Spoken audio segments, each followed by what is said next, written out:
calm down. The show is about to start. Reese on the radio. Turn it up. Turn it up low. Turn it up loud. It's like a dream come true. Turn on your radio. Reese is on the radio. Yo, let's get it. Due to the nature of this program, discretion does not exist. It's Reese on the radio. Right now on WTIC News Talk 1080. Yeah! Animal! What's going on? Let's get it poppin', folks. All you scallywags, nutmeggers, conversationalists, and from what I hear, the socialists are listening too. And I ain't forget you haters. It's Reese on the radio on WTIC News Talk 1080. Raring to go today. In fact, it was roughly about 1:26 this afternoon. Sitting here in the studio, did all my show prep. There's nothing to do. Roland's over there doing his thing. I don't want to bother him. And I was bored, and I was walking back and forth, went outside, saw how hot it was. I've got to say, folks, summers are beautiful here. It's nice to be in 90-degree heat and you guys lose your ever-loving minds. I had to deal with 114, 115-degree heat at like the wee hours of the morning. It was driving me nuts in Texas. But it was nice to see it. It is so wild because Roseanne and I got here end of October, and we've kind of gone through most of the winter, and all of that early spring was nothing, in my view, was still cold. Like we couldn't really get warm weather. I was starting to think it wasn't coming. And the other day we were leaving. I can't remember if we were just going out to run some errands or something over the weekend. And Roseanne instinctively, just this weekend, grabbed her coat and had to remind herself, oh yeah, it's 70s today. That's how cold it was in our minds the entire time we've been here. We forgot. Oh yeah, that's right, it's warm. So even I did that this morning. I looked directly at my leather jacket. As a habit, I went, yeah, I do have to take a coat. And I started checking the temperature. It was weird, but, you know, I love that I don't know. It adds a little bit of mystery to the day. It just does. And I'm happy about it. Congratulations, New York Knicks, and to John Silva. No matter how much I hated, you guys have made this series 3-1. Which means they go back to San Antonio to possibly finish it out. Because it looks like Wabajambe's got nothing in him. All of a sudden, his heart has furloughs, as Don King famously said about Buster Douglas. In the third and fourth quarter, he can't do a thing.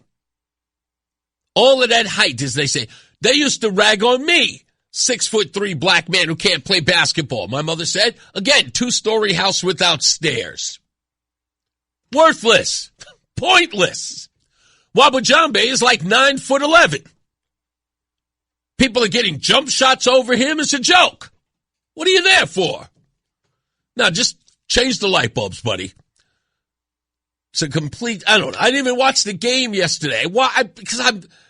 Here's why I'm not watching the game. I do not want to root for these animals that are completely, think about it. When they lose, they destroy the city. When they win, they destroy the city. Animals, I tell you. That's why I hate the darn town. And I'm from there. Anyway, good luck. At least the winning will be in San Antonio. I don't know how the Knicks are going to get out of that town. I don't know. Them San Antonio folks, oof, they'll put it on you. Yeah, Matt, Wabajambe, because I can't pronounce his name, nor do I care. That's what I'm calling it. Matt says, go New York, go. Yeah, look, I want them to win because, again, I can't even hate on them because I love John Silva. I love you, Matteo. I got to show you guys some love because if I hate on them, I'm technically hating on you. And that's Matt Soroyce in the chat room from, of course, Brian in the Morning. Our official sports guy. Can't believe he lives in New England and is still a New York fan. I don't know. I got to go deal with it. And congratulations, Matt. One of his young ones just graduated, going off to the next stage. Did the whole graduation at Yard Goats. By the way, speaking of the Yard Goats, Matteo, you'll be interested in this. So we have an idea that we want to introduce to the Yard Goats. Again, I don't want any props, maybe a finder's fee, but I want no props from it. We want to do a thing called the Yard Boat. You know, the big giant hot dog carrying thing. We want to do that. We want them to change the name. So hopefully they'll consider it. Because I think it's smart. You could do it for a myriad of things. Carrying a bunch of beer. You know, when you go, imagine you and 7 guys or you and 5 guys. And you got that one person who's carrying a beer around. You got a yard boat. You can holes at the bottom and put all the beer in. Little carrying case. It's cardboard, so it's disposable. It's Colin and National Guard, Reese. They're going to be carrying the Statue of Liberty down 7th Avenue. They will. They definitely will. So, yeah. I'm sure it'll be over when they get to San Antonio. What is it, the game? In 2 days, Roland? They have a 2-day break? It's Saturday? Oh, yeah, 2-day break. Okay. So, 3-day break. Okay. That means Saturdays, just forget about it. They should at least let it go 7. They should. What's that? Well, we'll see. Yeah, we'll see. Thank you, Matteo. See, Matt Saroyce said it right there. $1 million idea, the Yard Boat. Marketing genius, my friend. Marketing genius I am. I can never do marketing, though. That's sitting in an office doing, coming up with ideas all day. It can be boring for me. That's my creative juices flowing. Anyway, I want to give a shout out to Mike Cirilli, WTNH political reporter. I didn't even know. I did not prompt him. He and I did not have a discussion about it, but he did a story yesterday about the Eversource press conference with Governor Lamont that I attended, and he was kind enough at the end of his story to feature myself and my cohorts. I think what he said had some cohorts with me, which was Adam 12 and Roseanne. But he talked about my exchange back and forth with Ned Lamont in his article. It wasn't on a video piece, but it's in a written word underneath his piece on WTNH.com. So I appreciate him putting me in there. Again, unprompted by me, he put it in there because, of course, there was a heated exchange between myself and Ned Lamont that he thought was relevant to the story, and I appreciate him for doing that. We don't do a lot of press around here. It's not like our billboards are everywhere. So in a lot of ways, publicity is publicity. This is one of those things where people know, oh, this guy Reese on the radio had an exchange with him. Who's he? Maybe someone will, check out the show. It is helpful, and I appreciate that. Again, unsolicited, Mike Cirilli from WTNH. Thank you so much for the shout-out. And I posted the piece on my X account. So if you'd like to see it, go to Reese on the Radio on X, and you can see it there. It's pinned to the top of my page, so you can see it there. So you can read what he wrote. How much you think it costs to get you on some city buses? I don't know. What you think the price is for that? I would say at best about $2,500 a month.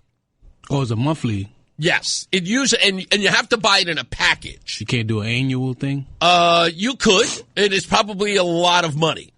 It's just like any other advertising sort of package, if you will. I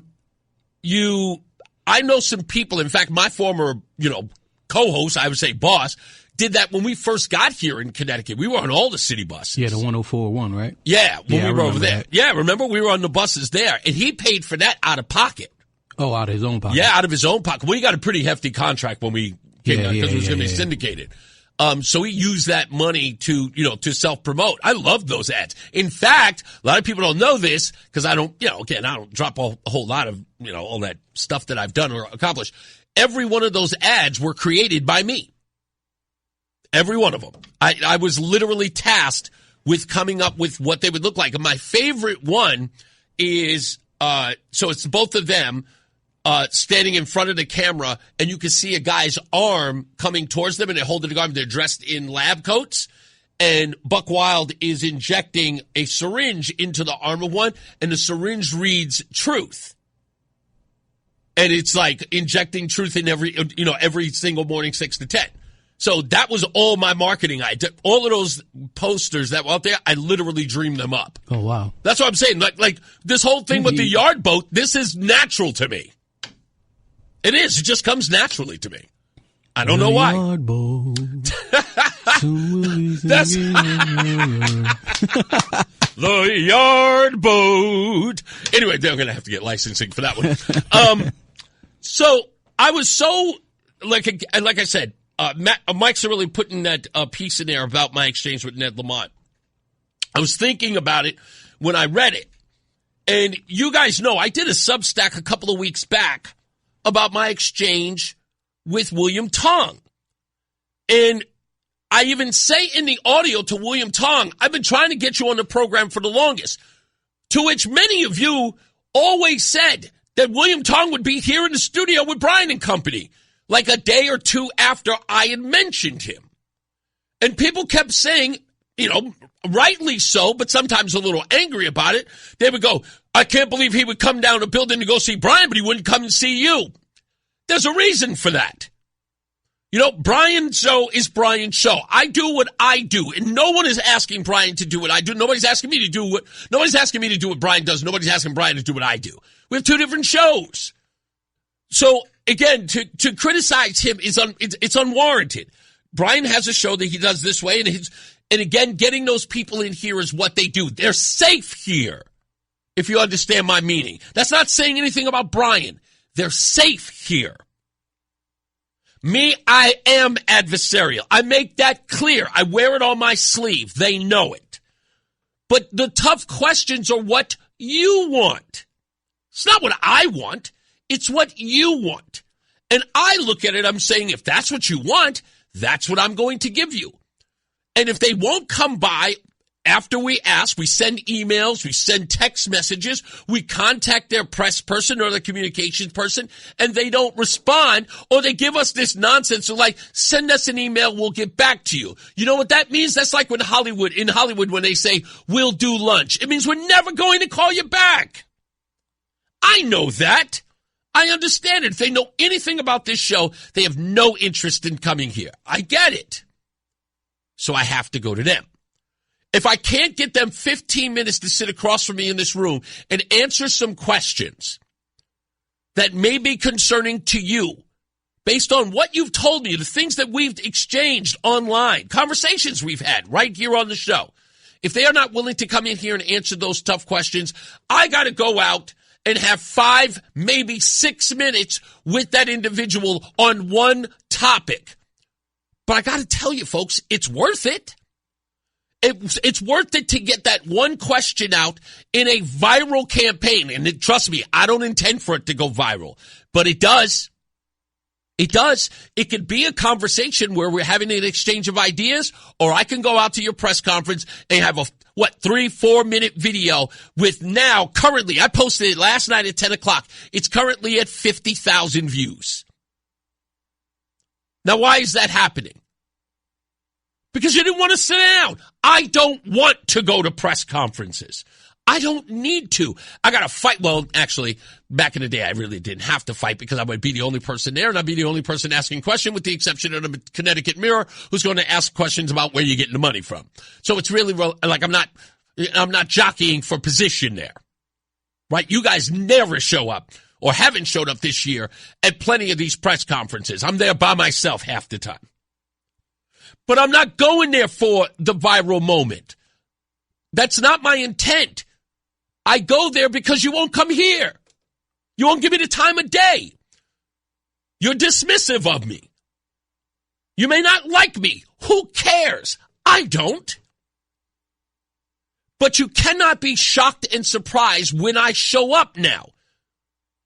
This has been 7 months, and I show up. You can't be stunned when I walk in the building. You see my baseball cap, it comes in before I do. As soon as you see the baseball cap, you go, damn it, he's here. Yesterday, people were upset. Can't believe how that went. Really? Because you become so comfortable with people patting you on the back. powdering your bum. We're in election year. You don't think tough questions are coming? That's failure on your part. I am not trying to be the hero here. And I thank all of you for saying thank you, Reese, for doing it. I do appreciate it. It means everything to me that you appreciate what I'm trying to do. But it's not about me. I'm trying not to be famous. If you notice in the video that's posted, my back is to the camera. It's not me showing my face going, hey, look, I'm talking to the governor. No, I have no interest in that. This isn't about glorifying me. This is about doing your bidding, as I said I would. And I'm hoping deep down I am living up to what I promised. Even a little bit. You guys have expressed that. Thank you. Those of you who don't think I'm doing it, and trust me, I get a little bit of criticism like, I don't know what the hell that was for. I was like, why do you even bother? I'm like, because I got to do something. They won't come here. So, with that, just so I understand, I make it clear to those of you who are out there, and trust me when I tell you, I know you're listening. I know you are. I'm not having delusions of grandeur. I know you're listening. And if I could be so bold, can I tell you why I know you're listening? Because somebody should call a plumber. All of your offices are leaking. All of them. There are people in your inner circle who love this show. I don't know why, but I appreciate it. But you're all leaking. So, come on down so I don't have to go there. I'd like to just come into the studio and have you here and you can address the audience. But until then, just expect me to be there. And I will always keep it respectful. You know that. The evidence is there. I always keep my cool. I don't yell. I don't scream. I don't berate. That will never be my character. So, the invitation is open. It is always open, as is that door. We'll take a break. We'll come back more on this when we return. It's Reese on the radio. Fan of WTIC? Then do us a favor. Download the free Odyssey app and favorite WTIC. Who knows Dan Haar? Do you remember when we had him on the show not too long ago? Like maybe a year or two ago? Does that ring a bell to you? No, it doesn't ring a bell. It may ring a bell to some of you. Dan Haar, if you're listening to the program, which it looks like you do, you said, I don't know who this Reese on the radio guy is. And I don't know what I'm talking about. Dan, I think you know the number here. Please explain what I don't know. I'd love to hear it. And, that's something that you posted. I'm not exactly sure what I appeared to be confused about. I just want to make sure I read it correctly. I don't know who this Reese character is, but he obviously hasn't taken the trouble to learn about the issue he is asking about. And what he is talking about is my question that listeners, now again, nothing to do with me, which, again, mischaracterize it all you want. But what my question was that listeners of WTIC believe that the gimmicks of a $200 rebate and $34 of a discount between May and September is nickel and diming them and a gimmick. That's all I said. That's all I said. And I asked the governor to address listeners who feel that way about election time gimmicks. I'm not exactly sure where I don't seem to sound like what I'm talking about, because I am not talking about anything that has to do with policy. I'm talking about the governor pulling another, in my view, stunt. Many of my viewers, listeners, who believe a stunt is taking place. And I am speaking for them. So again, I want to make sure I read this right. I don't know who this Reese character is, but He obviously hasn't taken the trouble to learn anything about the issue he's asking about. I'm not asking about an issue, Mr. Har. I am simply conveying to the governor concerns of the audience and people who live in the state, ratepayers, who's saying that you're not reducing their bills and giving them $200, which failed, $34 discounts, are nickel and diming them. Do I have something wrong? And again, I'm sure you know the telephone number to the show and the hotline number. Now, again, grown men here. I don't do the whole back and forth online and all that other stuff. I'm not a teenager. But you're a journalist. And I don't even know if you even watched the video. I'm hoping that you did. But even if you did, that would be concerning. So, again, like I said, no harm, no foul. I just wanted to know whether or not if there's something here that I'm missing. But I have your number here somewhere. I'm pretty sure I'll find it. I'll give you a call. So, just, again, I'm just reading what you wrote. And let me just make sure that I got this right here. So, I don't want anybody to think that I don't know what I'm talking about. I want to play the audio so that you can hear it for yourself and then ask the question, what is Mr. Har talking about when it comes to my audio? Is this it? Yeah, I think this is it. This should be it. I'm hoping that it is. Let's find out. Right there? Yeah, that looks about it. Start off by saying what we did by take back the grid and get some of the junk. I'm going. Bills go up, and many of the critics, as I said, who are the ratepayers, are saying that these initiatives that you're bringing up in the election year are just nickel and diming them. So what are we doing as far as making sure that we're bringing... We're the only state in the country... No, I'm just talking about Connecticut, sir. You're the governor of Connecticut. We are the only state in the country that actually reduced electric prices as of May 1. Yeah, but what do you say to the critics who say you're nickel and diming them? What do you say to the critics, the ratepayers, who say that you're nickel and diming them with this $200 thing, this $30... I'm sorry? Maybe you say 30... No, I didn't say that. I just said my listeners at WTIC call this directly a nickel and dime. Pardon me one second. They call this directly. My listeners who pay the rates here say that you're nickel and diming them with these amounts of money. You're saying that I think $35 is nothing. They think they're the ones who are paying it. So what's your answer to them? We're the only state in the country that reduced electric prices. We did that by the natural gas hedge, which makes an enormous difference. We got a lot of the junk out of the rate base. So I'm going to ask again. What is it that I missed on the issue? Or that I don't know what I'm talking about? That's all. That's all I'm trying to say. So, yeah, and this was a response to someone else who had reposted the video, and I just got an alert that he responded to it, and I'm just going, okay, all right, whatever is whatever. What I really wanted to address, again, I just saw it there. How do I do this? How do I do it? I want to do this right. I'm a different person today than I ever was before. And I know that some people just don't know that. I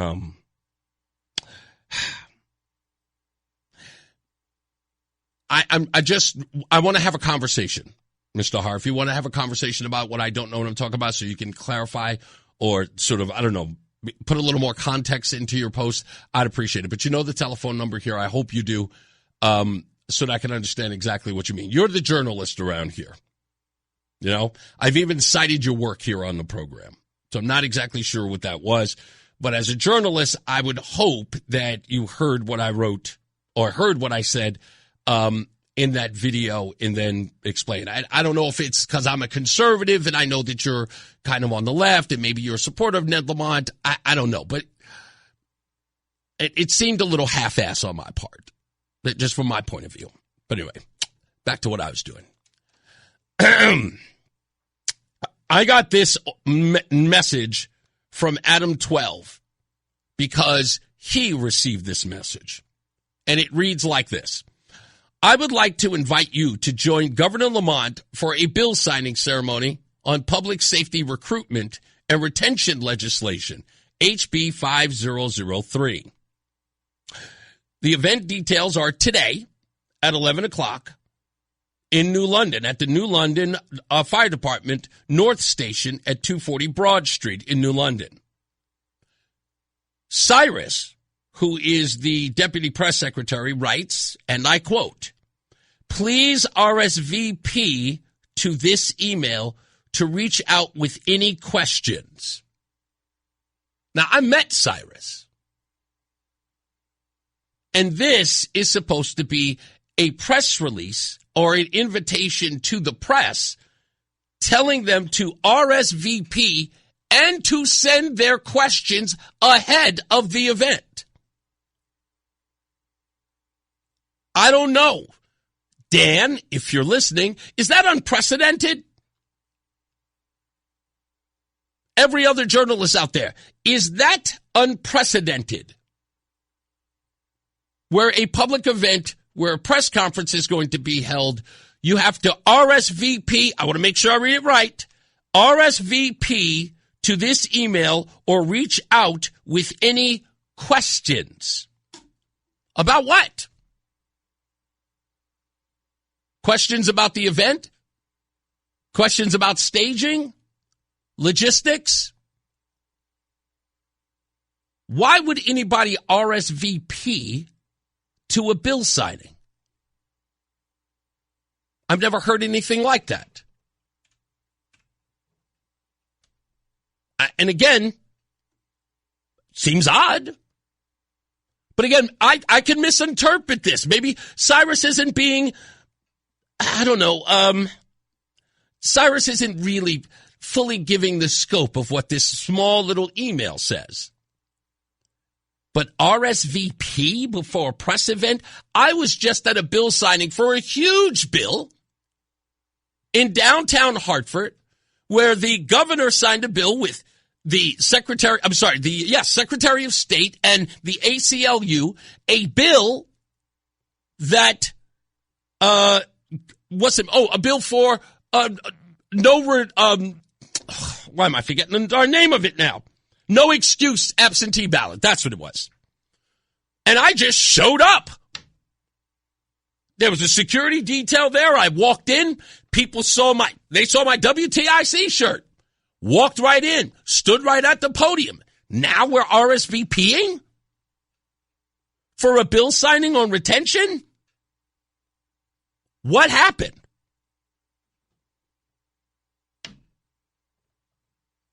Is this who I think it is? Yes, it is. This is none other than Chris Lancia, a guest on our show a little while ago. My friend, you keep holding his feet to the fire. I saw that, and I know you grew up with a bunch of Italians. The minute I heard your nickel and diamond, my eyes went back to being a little kid hanging around Madison Avenue in Bridgeport, Connecticut.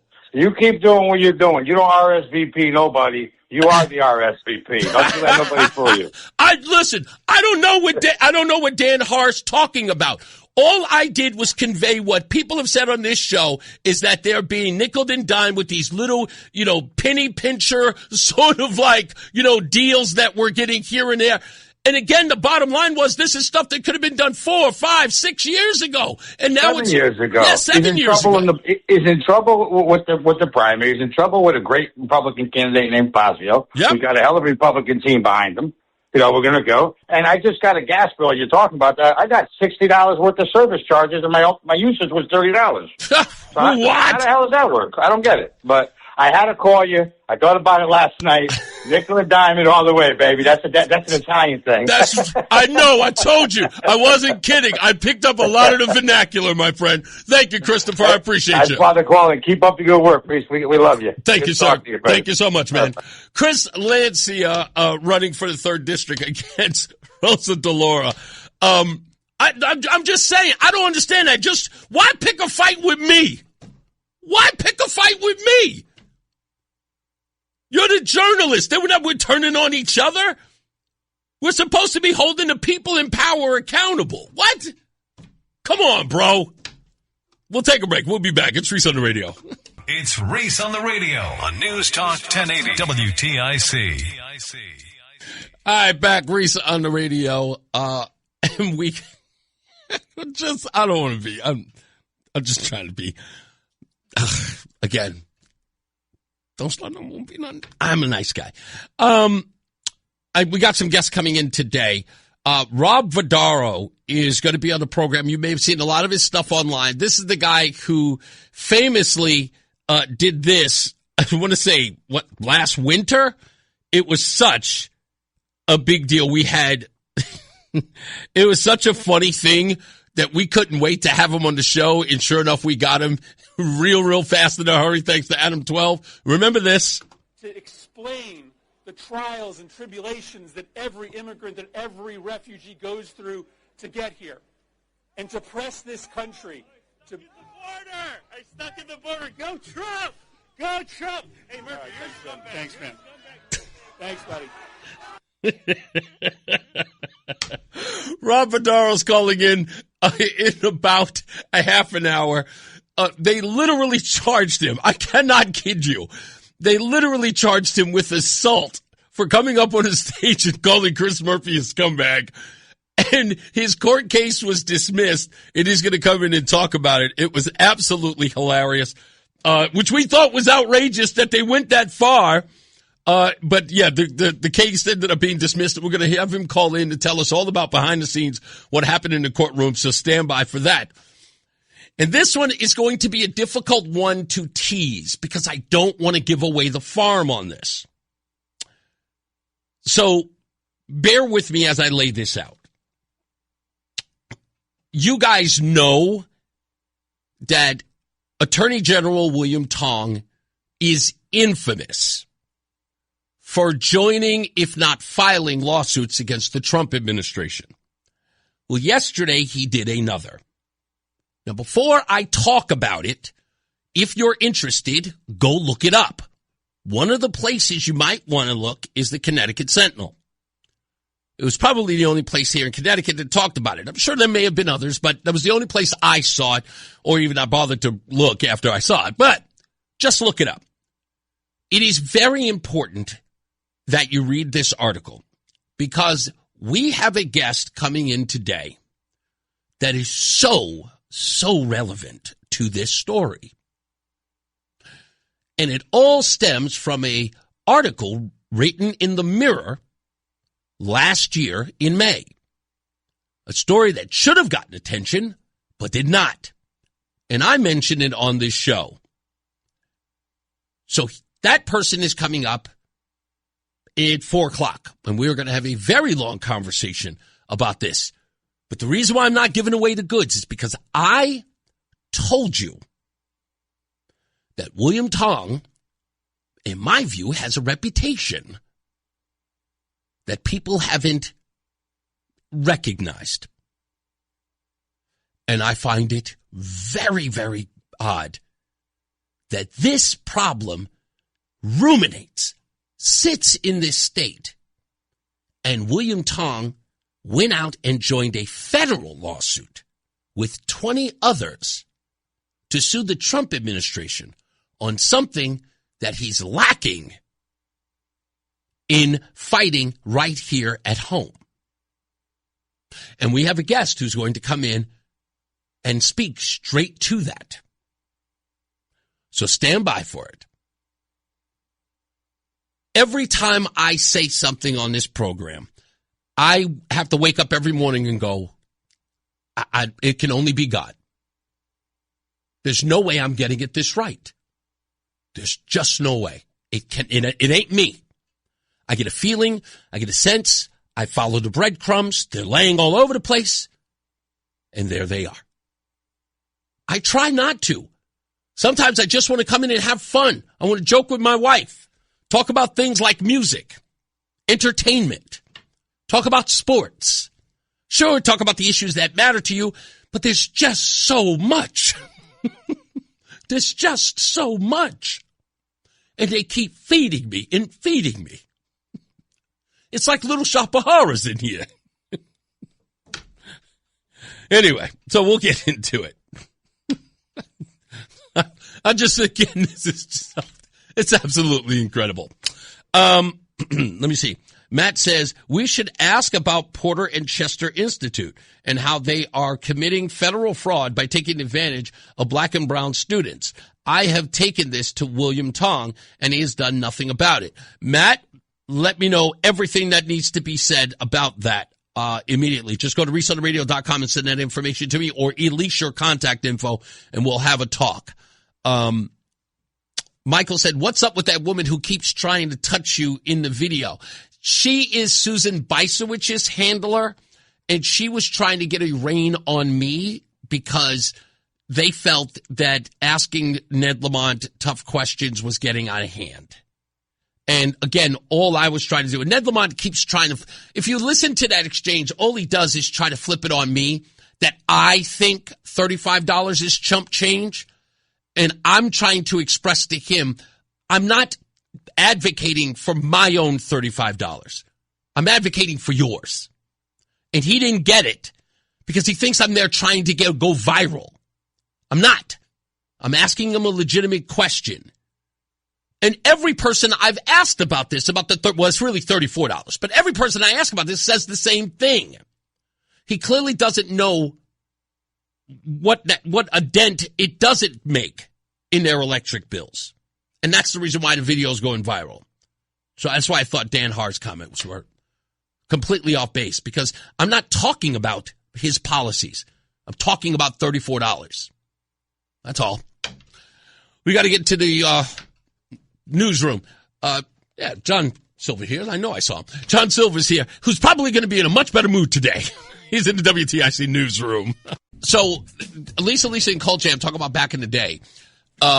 Lisa, and Cult Jam were produced and pretty much put together by an R&B group and production crew called Full Force back in the day. Now, I know Connecticut's got to know who these guys are. But they were responsible in a lot of ways for like the music in films like House Party and all that other stuff. And they produced everybody from Lisa, Cult Jam to Samantha Fox. Some song, in fact, we played a couple of days ago. Was it yesterday? Mark the Shark played I Want to Have Some Fun by Samantha. I'm forgetting her name now. They produced that. Full Force. They produced that. So they had a signature sound back in the day. Very synthesized. Yeah, I like that sound. Yeah, they had a very synthesized, upbeat sort of dance sound. Samantha Fox. It came right to my head. But Bow-Legged Lou of Full Force, a very personal and great friend of Full Force. And the only reason why I say this is because that son of a gun, he loves to pull practical jokes on you. And I'll never forget it. He did it in the worst way ever. So back before she had all the plastic surgery, I got the first opportunity to meet Little Kim in the studio down at Hot 97. And she came in, and Bow-Legged Lou was in the building over at the R&B station, Kiss FM. So anyway, he comes over, and he's like, hey, Reese, what's up? Gives me a pound, blah, blah, blah, blah, blah. And he says, hey, Full Force has got these great pens. Do you want one? And I was like, yeah, hell yeah, of course.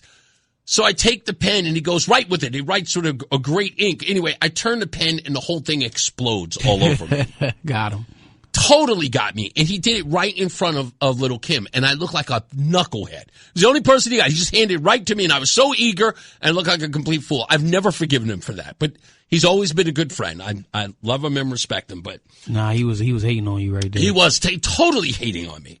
And Little Kim was. You didn't see it. Yeah, I didn't see it. But he did that every time I saw him. He had something silly. Because I'm, again, liking them and being big fans of theirs. And they've kind of like were, kind of unks, as they call them, like kind of an uncle figure.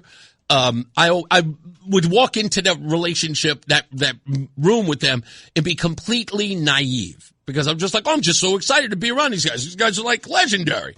And he would always catch me slipping. Which made me, the rest of my life, very curious about every person who's around me. Yeah. I have to look around. But yes, freestyle music. I loved a little bit of that. I don't think Lisa, and Cult Jam technically qualify. They had some. They're very early stuff, especially like that one. I Wonder If You Take Me Home. That song is a monster. That song is. I actually just saw a picture of little Lucy, who started her career when she was like 12 years old. Take me in your arms. Mm-hmm. That whole way. I just saw her as a grown woman. She's still younger than, she's like 40 something. I'm like, she my age. Damn. I'm like, I keep forgetting how young she was when she came out. So she'll have a long career off that. I heard she had like 2 or 3 songs. I only remember one. That's the thing about when you sing compared to when you rap. Yeah, that's right. When you sing, you start at 6 years old, and you're like, I've been doing this for 50 years, and you're only 56. Yes, it's quite remarkable. But like, if you get in early, this is the reason why I got out of the music scene once I hit 27, because that was my cutoff point. I said, if I haven't achieved anything remotely worth recognition at 27, I'm giving up the rap game. Gotcha. Because I don't want to be a 35-year-old. I mean, I saw Jay-Z doing a concert. Jay-Z's a year, maybe a couple of months older than me. It's uncomfortable for me to see him up on stage rapping. It's a young man's game. And I don't care how garbage the music is today. We just look silly with gray beards rapping. We just do. I can watch the doo-wop guys all day. I can hear the R&B singers. Those guys could do it, like him and Nas and like the greats. Yeah. Rakim and all those guys. They could still do it because they actually still have fans that come out and see them. That's true. So it's like, but if you can't start at 40, that's for sure. Yes, yeah. I mean, I think there's very few people who started sort of at the elderly state. I think, what's that guy, 2 Chainz? Didn't he start really late, in his 40s? No, in his 30s. Late 30s, yeah. Like that, again, that's for me, it's like somebody's like, we're going to give you a record contract. But he didn't just start. He's been doing it. No, he just made it. Right. He didn't make it until he was in his 30s compared to other people. I guess that's the thing. You have to keep doing it until you make it. Yeah. No, but that's not for me.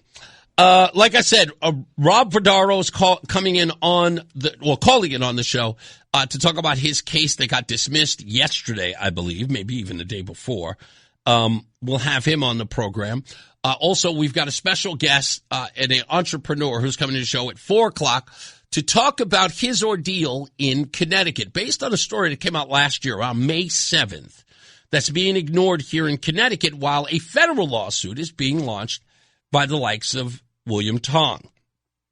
We have to get into that. Also, I don't like bringing up religious conversation on radio because it gets into the weeds sometimes where people get upset. And I'm not trying to do that here. I just thought this commentary was worth discussing even for a little bit. So what I'm going to do is I'm going to play the audio. If you want to call in later on in the show to talk about it, absolutely. But just hear me out. Let me play the audio first. Thinking about it amongst yourselves. If we have enough time, which I think we might, you can call in 860-522-WTIC, 860-522-9842. Steven Spielberg has a new movie coming out called Disclosure Day. And many people are equating it to the second coming of Close Encounters of the Third Kind. I'm a big fan of that film. I'm a big fan of sci-fi with limitations. And the last time Steven Spielberg dragged me into a movie theater over the future and sci-fi, I was let down. And that film was called AI with Haley Joel Osment and Jude Law. In fact, I distinctly remember saying after I walked out of the film, that movie should be called AI Just Got Beat Out of $10. I still think that. Because that film was garbage and long. But Disclosure Day is being said to be one of his greatest films, and it has made believers out of skeptics. That it's so well done. The story is so put together, so well put together, that many people believe that Spielberg had kind of some insight into what Donald Trump has been revealing as far as UFO information and all that other stuff. So I'm going to play what Steven Spielberg said here, and I've got some thoughts. Here's Steven Spielberg talking about the movie and religion. The movie. Oh, how did I do that? What is this due to? The fundamental beliefs that many of us have. And, is God our God only on this planet, or is God a God for every system where there's civilization, intelligent life, and even developing life? Okay, so if you missed that, I'll play it one more time. Sorry about the delay there. The movie also takes the position of the church. What does this do to the fundamental beliefs that many of us have? And, is God our God only on this planet, or is God a God for every system where there's civilization, intelligent life, and even developing life? Now, I just want to express what my point of view is here. I don't think Steven Spielberg is taking the position of the church. Not that I don't believe he's gone to one or has even consulted one. I don't know. I can't tell you that. Maybe he has, maybe he hasn't. He hasn't really disclosed, pun intended, whether he has or not. But I've got a problem with him saying that the position of the church is we believe that God is our God in the sense of human beings versus the God of the universe. I'm under the impression, again, all of you scholars who, again, I just got baptized. I'll consider myself a novice, an amateur on the subject. But from the way I was raised, I got a lot of years within the Catholic Church, and I believe that, I kind of understand a little bit of scripture in the Bible and how we are as a religion, organized or not. But I don't think I've ever heard anyone suggest that God isn't the God of all living things in the universe, even extraterrestrial, unless somebody's telling me something different. Now, that could very well be my naivete. But when I think of God of the universe, and at the same time holding the belief that there is intelligent life or life, for that matter, anywhere else in the galaxy or in the universe, because I do believe that. I have no facts to support it because I've never been visited, but it is something that I believe. Now, I will stand by my saying that belief is for people who lack knowledge. That's right. That's why I believe, because I don't have knowledge. Until I have knowledge, I believe.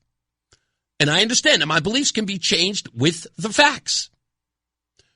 So just going based on my belief, believing that there must be other life out there, I'm under the impression that the God of the universe is the God of that one too. That's all I'm saying. That's all I'm saying. And unless you are one of these people who are looking and just going, no, he's just our God, the humankind. He brought Jesus Christ here. All the rest of those places. I don't know. If that's the way you feel, fine. Clarify that for me. I don't want to speak for any religion. I don't want to speak for mine. I'm just giving my personal opinion here. Now, Roland, are you a skeptic on aliens? I don't know if I've ever had that discussion with you. Are you a skeptic on alien life? We had this talk before. We did, right? So you do believe in alien life? Yeah. Okay. You believe they're here. That's right. Yes? People have framed them in the word aliens. Uh-huh. I just believe there's other things that exist outside of the Earth. Right, of course. Of course. Yeah, like there's a planet a million light years away. Sure. Light years away that has their own society and they're doing their own thing. Have to. I mean, it seems too vast for it not to. People have called me super crazy for even thinking that. Even thinking that they're saying Earth is the only place that has this type of. I'm like, come on, bro. Y'all, what are y'all thinking about? Is it Carl Sagan who says the line, at least I remember the line in the movie Contact, the opening line, where the little girl says to her father, do you really believe that there's life out there? And his response is, it ought to be, otherwise it would be an awful waste of space. Yeah. And I love that line.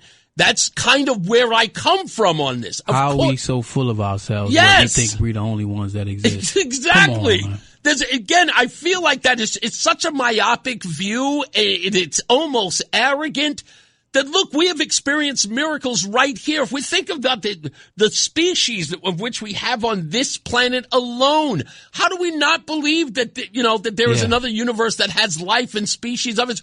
I know we have this weird view that is done in Hollywood. Like, we have a tendency to think that the stuff that's portrayed in Hollywood that shows aliens always looking ugly and nefarious, that will, of course, kind of cause us to resist the idea that there's other life out there. And if it is, it must be harmful. Yeah, and it must be horrible. Yeah, it must be horrible.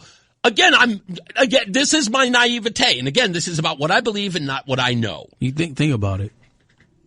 People, if you watch from Edward Scissorhands, any Tim Burton film, all the creatures and characters from Avatar and different. You think they just make that stuff up out of thin air? You believe that there is something. Ideas, it may not be that, right? But the idea had to come from something, and it could have been something that looks nothing like that, but it gave off an illusion that whoever's the writer or the character drawer, the art designer, they took it in and said, "Oh, let me make this out of that." Yeah, a vision, if you will. Yeah.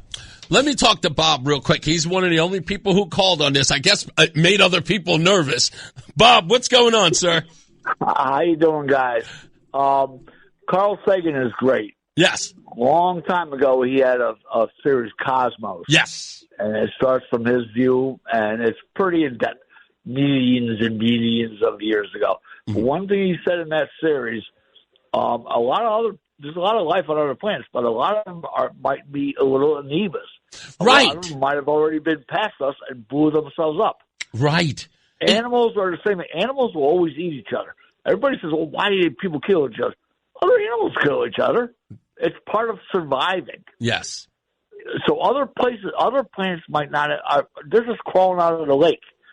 Other planets, they blew themselves off. But this thing with the Spielberg thing about people of the church, I don't know if you're pious, I don't know if you're remotely religious or spiritual, but is there a sense that we believe that it's only our God and not the God of the universe? I mean, isn't it reasonable? God invented the universe. Yes, exactly. Is there anything wrong with that? Yes, that's my point. That's what I'm saying. I'm like, I don't think that anyone in the church has ever expressed. It's just, like, even use the terminology, our God. I've never heard that before. Yeah, I mean, something had to do. I lost you, Bob, for some odd reason. Yeah, say it again. I lost you real quick. It is weird. Yeah, I just thought that was a weird framing. And like I said, I don't know if he's ever talked to any religious folks, but I've never in my lifetime, and there may be some people out there who think that, but I've never heard it in my 56 years, anyone refer to it as our God, and he is not the God of the rest of the universe. I've always heard the God and of the universe. So my interpretation could be wrong again. But thank you, Bob. I mean, until we really know, no one's going to be right. But it is cool to look up at the stars. Damn right. Up in the sky. And when you look up in the sky, we see like about 0.1111%. Exactly. So much more behind there. It's like looking at the head of a pin, my friend. Thank you, buddy. Oh, yeah. You got it. Thanks. Let's go to Gary in Southington real quick. Hello, Gary. How are you? Good. Hey, Reese. So here's what I believe in. Okay, I'm not scared. I'm not afraid of this topic. Okay. I think I hear this all the time. It makes us feel good that there's got to be. Yes, there's other planets out there. There's other galaxies. But when you think about how the Earth is formed and how the sun has to be in the perfect spot, correct. The moon has to be. Okay, that doesn't mean there's another setup like this. Yes, there's definitely other planets. But that does not mean that there is. And guess what? It's never going to happen. Like everybody wants to believe that there's aliens or whatever you want to call them, entities. There's no evidence of it, zero. So you don't believe that there's any likelihood? There never will be. There never will be, I guarantee. Well, I'll put it this way. I don't think the likelihood it would have to be 1,000,000 years from now before we ever get to a point that we can get to a place where we can explore the galaxy, because so many things I can say about this, but you're right. I don't think that we will ever reach the capacity where we will see that it would have to land here or happen here before we ever know that there is another group of people anywhere. But again, I appreciate your call. I got to take a break. You know what? I'm going to talk about this a little bit. But we're going to talk to Vardaro when we return. So stand by. I'll get to this later. Thank you, buddy. We got to take a break. We'll be back. Guys, stand by. I'll get to you in a minute. If you want to call back after I talk to Rob Vardaro, please do. I'm going to go back into this conversation in a little bit. Let's take a break. More news, more views when we return. It's Reese on the radio. Spider-Man. Hey, he's your friendly neighborhood Reese on the radio. Right now on News Talk 1080 WTIC. All right, we're back. And as promised, our guest on the line, Thomas, stand there, but I'll get to you in a second, I promise. I want to talk to this guy for a couple of minutes. He is none other than Rob Vardaro, who is our champion.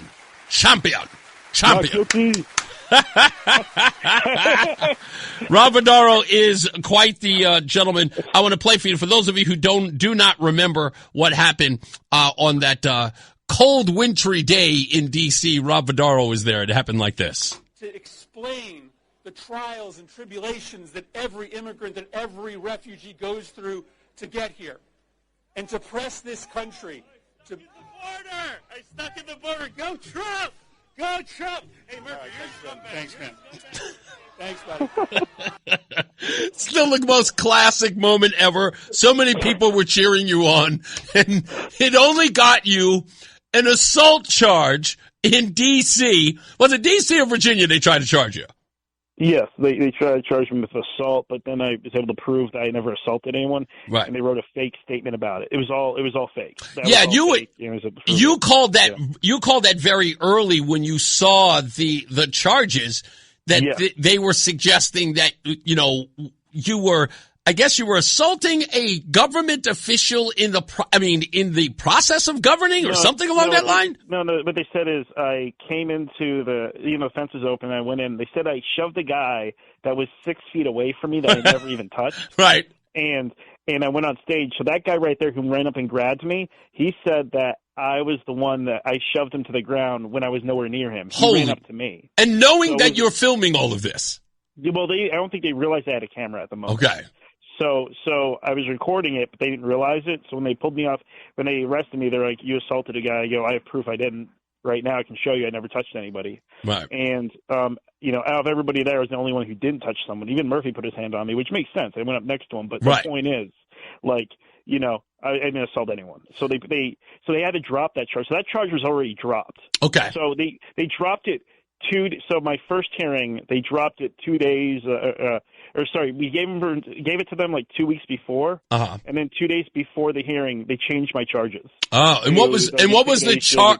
What was the charge that they were going into this trial with? What were you being charged with then? Since They're they dropped, trying to get me for intimidation of a public figure and going over a roped-off area. The problem is they didn't have any signs saying I wasn't allowed to be there.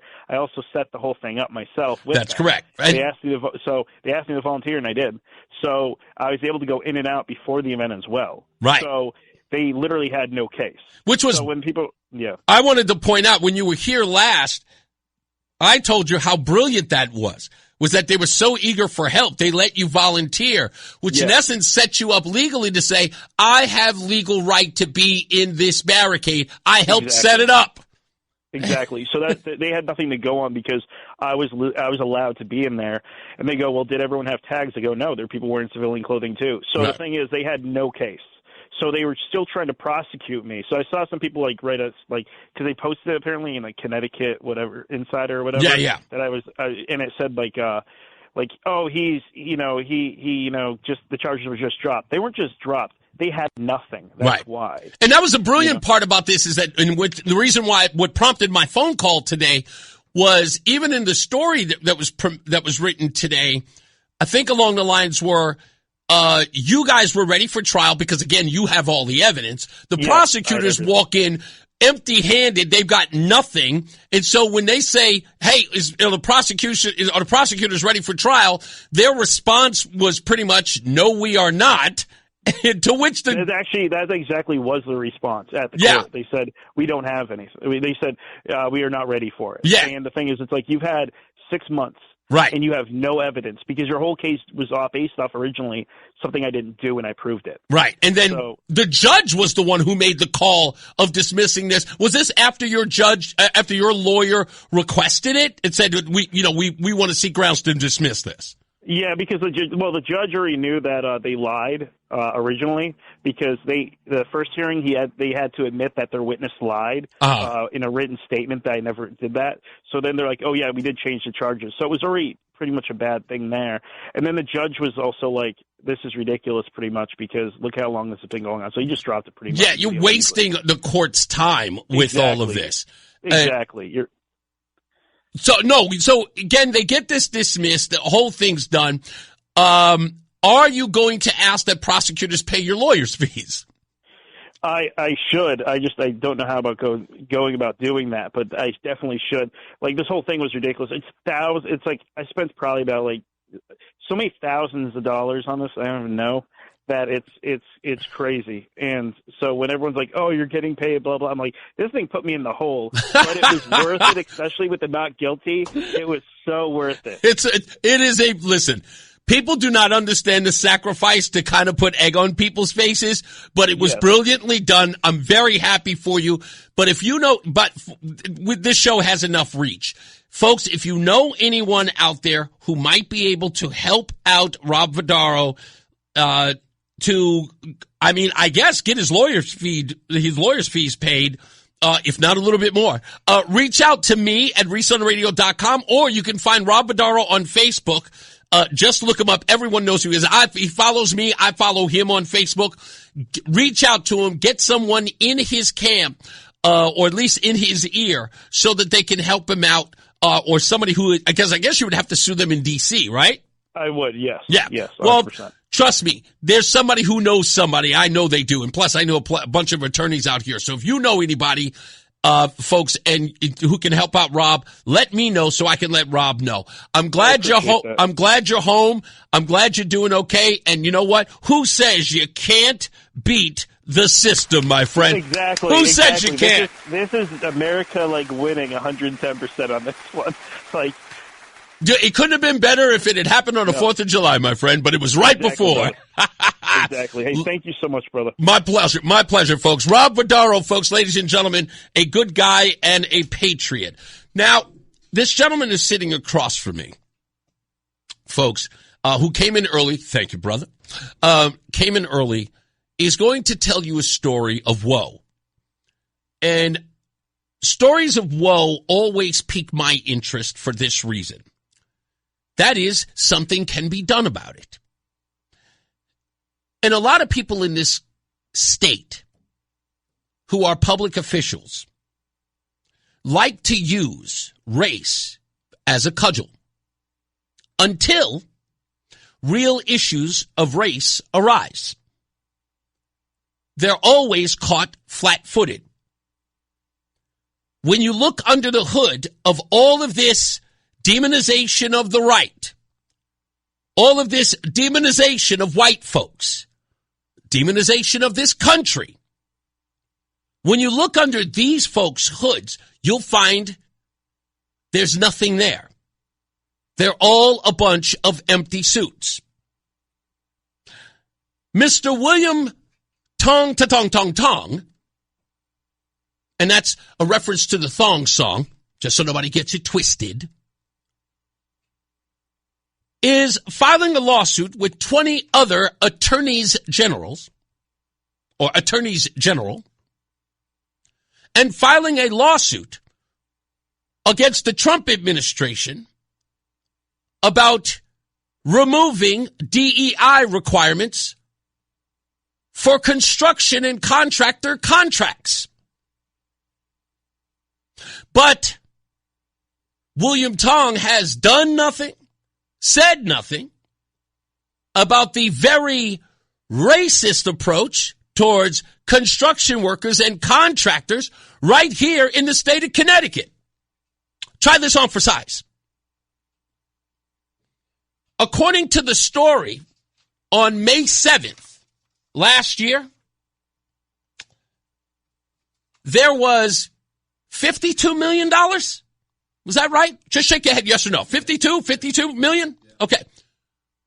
14% of contractors or construction workers, black-owned contractors or construction workers, 14% of them are African-American in the state of Connecticut.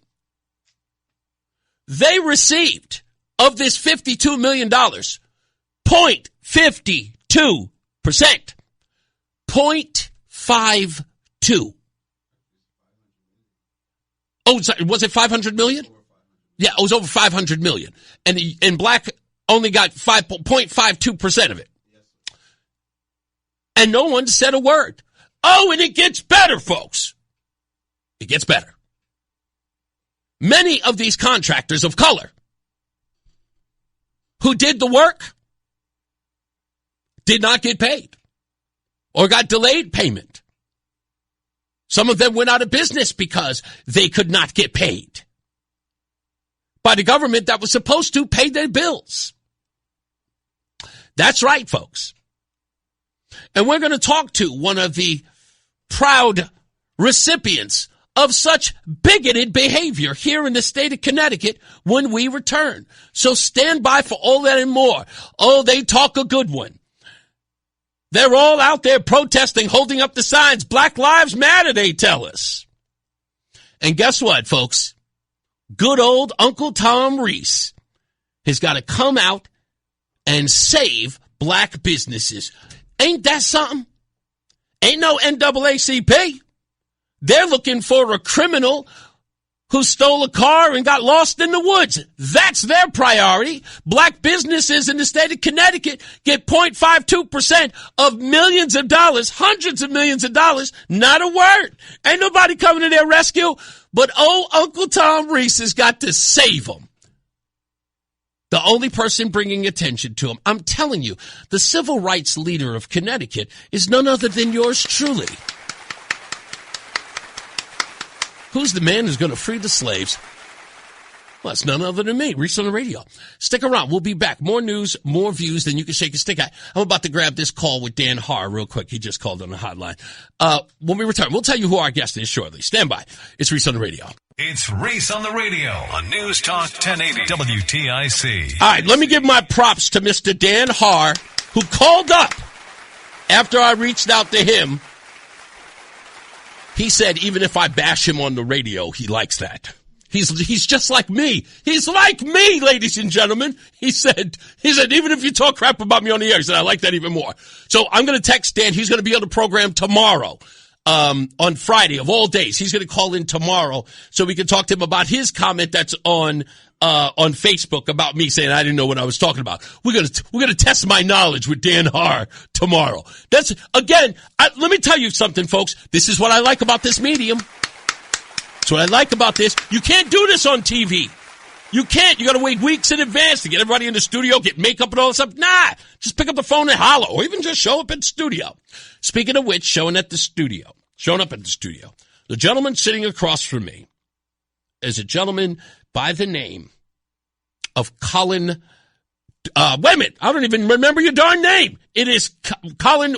Is it what? Dawkins. Colin Dawkins. Colin Dawkins was featured in an article last year. It's darn is right in front of me. Colin Dawkins was featured in an article last May 7th. Do you remember it? You're standing there. You look taller. The woman who's standing, because I'm looking at you, you're a relatively short guy. So the woman you're standing next to is like 4'11". Yeah. So Colin Dawkins is here, and he is the vice president of operations for by the way, what's the name of your company? I don't want to get it wrong. It is MCM Acoustics. MCM Acoustics. You're going to give me a refresher on what Acoustics is for those of you who don't. Yes, I know. I figured as much. To get a breakdown on that. But you're going to tell the story that you were featured in on May 7th and, of course, how it relates to contractors and construction in the state, which was part of that whole article that, although it was written, was very much ignored when it comes to minority companies or businesses in the state that was supposed to be a part of this huge grant, but got literally pennies out of it. It's like 14% of the companies got what was tantamount to $1 million to spread out between all of them? I think it was $500 million that day. Yeah, but when you guys got divvied up, or at least your portion of that given to you, ranked about to be about $1 million. Yeah. Yeah, according to the report. So I'm going to read most of the report, but we're going to talk to Colin about all of that. In essence, sort of a representative of what was done in this state, which seems very odd that William Tong, who could be helping the minority businesses here, black businesses right here in the state, is joining a 20-state lawsuit against Donald Trump for what's very much being done right here. So when we come back from the top of the hour, at the top of the hour, we're going to talk to I'm going to forget Colin Dawkins when we talk about all of this when we return. So stand by for that, and I appreciate, like I said, coming in earlier, and Gwen just sent me a text message, so I think it was something about her not being able to make it. Stand by. There's so much about this story that you don't know that we're going to reveal in a little bit. And then now coming up is the BPS Lawyers Traffic Center. Oh, my goodness. Am I losing my memory? I gotta check on that.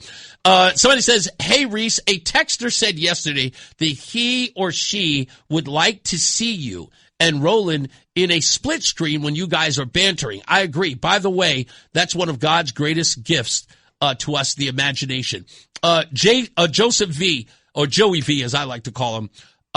Roland, do you think we could do something like that? Because I think if I put a camera, it'd only reflect you in there. It doesn't work, right? Because we're in two different studios. But I think in November we might be able to do it, right? In November we might. That's another story. We'll get into that another time. Let's get our first check of weather and traffic. All right, it's Reese on the radio. Second half underway. We are going to be talking to my guest, Colin Dawkins, who is the Vice President of Operations of MCM Acoustics, LLC, right here in Hartford. And we're going to talk to him about how is it that in a very deep blue state where every politician always seems to be running on black, brown, minority, protection, don't be afraid, fear-mongering, and a whole 9 yards because of evil Donald Trump, that AG William Tong would go all the way to Delaware to file a federal lawsuit against DEI, or at least against the Trump administration as it relates to DEI, while there are 14% of black and brown individuals here in the contracting business who are getting pennies on the dollar and scraps when it comes to some $500 million contracts. We'll break the whole story down here, and we'll talk to someone who is directly involved, and that is my guest, Colin Dawkins. So stand by for that. And as I told you always, you can't. These people talk out both sides of their mouth. They don't care about the things they say they care about, you know. But here I am, civil rights leader, Reese on the radio, always bailing them out. Mark Christopher's back. He is in the BPS Lawyers Traffic Center. So that's going to become a thing, and I can't wait. Thank you, Mark. It's Reese on the radio on News Talk 1080 WTIC.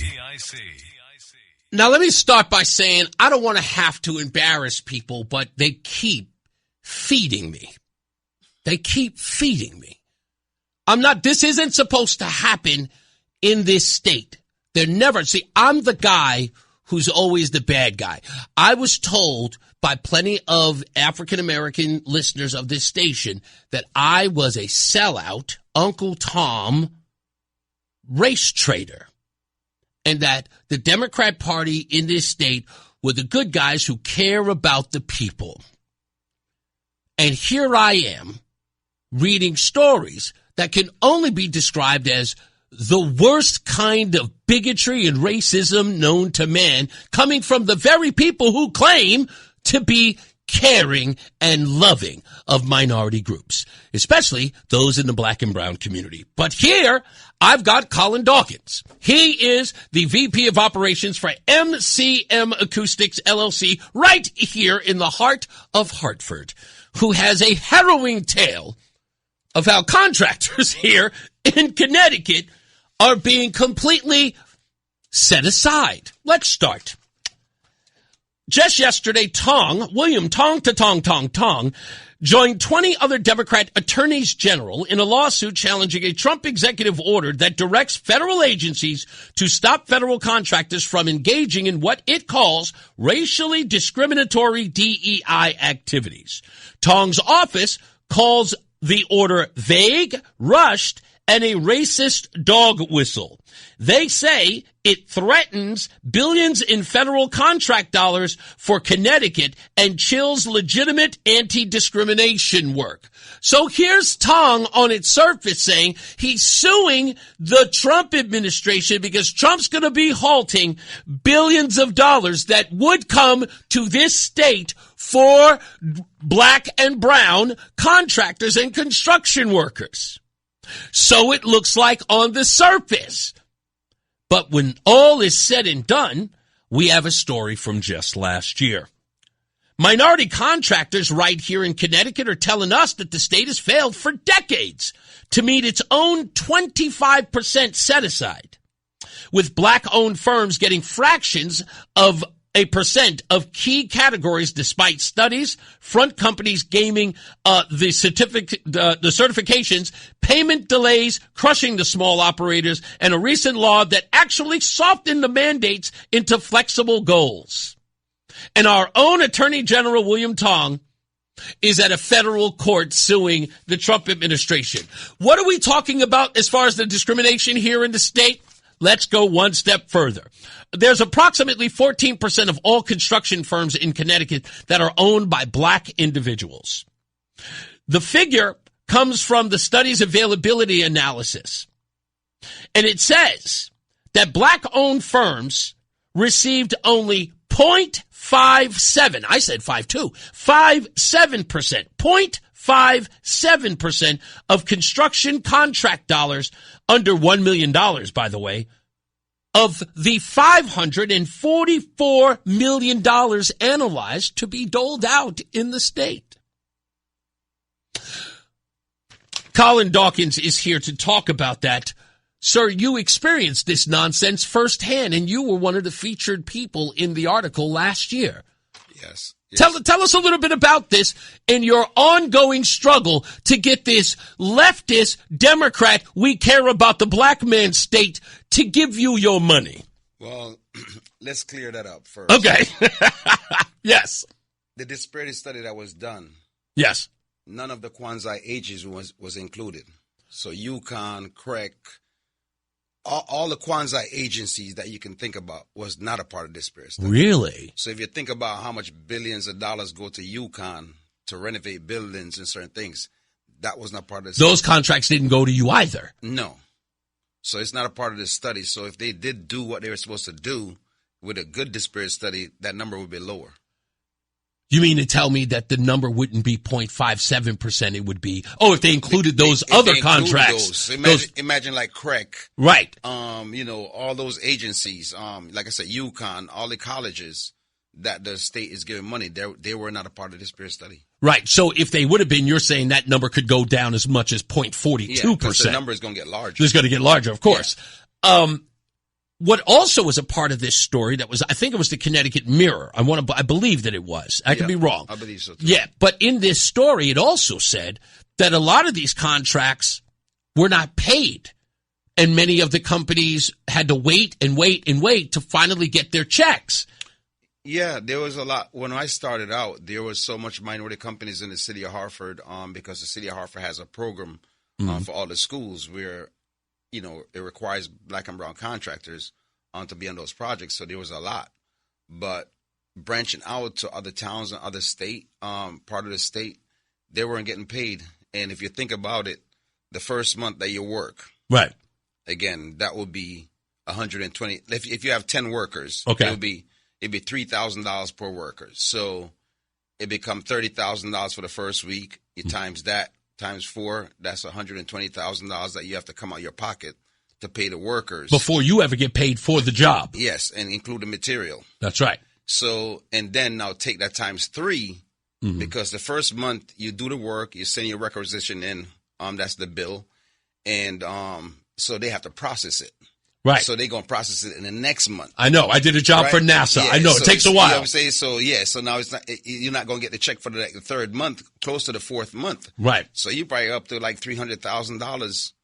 Right, in payroll. Right. Before you ever see your first check from the job. Yes. So a lot of minority companies utilize credit cards, certain things like even if you had a 10% profit overhead, by the time you're done paying the credit cards, all that is gone.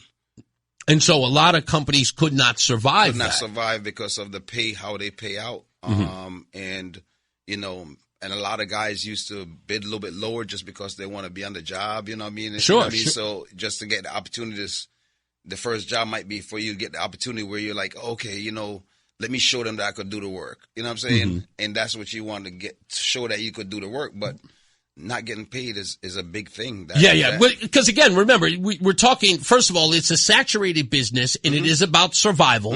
And when you're running your own business, you have to sort of tweak those things in order to get, because you know that you're going to have to sort of, you're going to have to lower your rates in order to sort of be appeasing to said contract.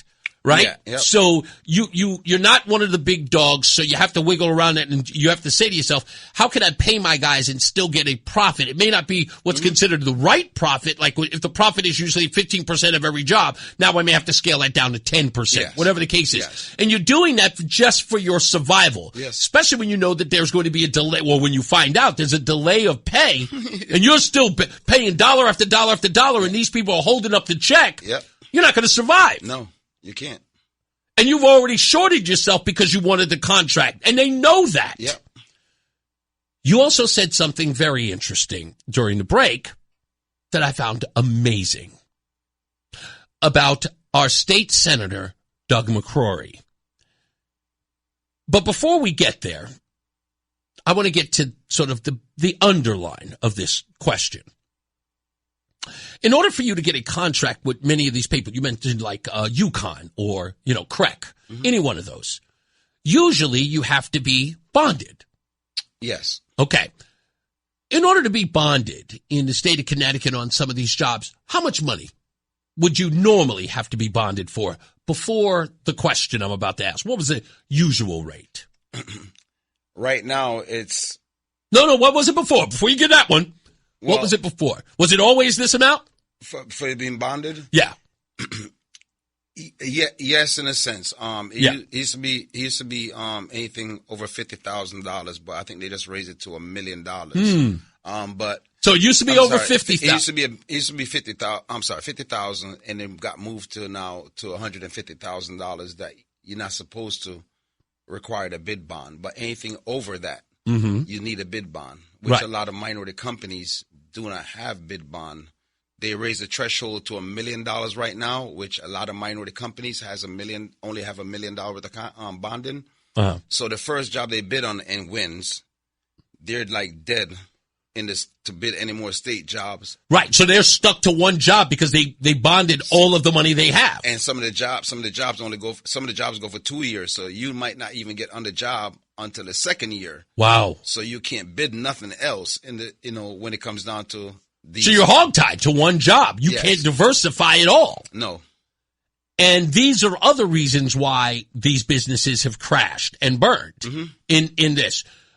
Can you tell everybody why that has switched? Who's somewhat responsible for that? Well, let's go back to the because we have to just get back to the it's important how it started out. Yes, sir. Because when they first started the set aside program in the state of Connecticut, I can't remember what year it was that they started, but it started out at $5 million. $5 million. Then it went to $10 million. Then it went to $15 million.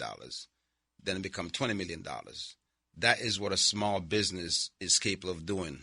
Okay. So I would say 80% of all companies in the state of Connecticut is considered a small business. White, black, purple, whatever. Doesn't matter.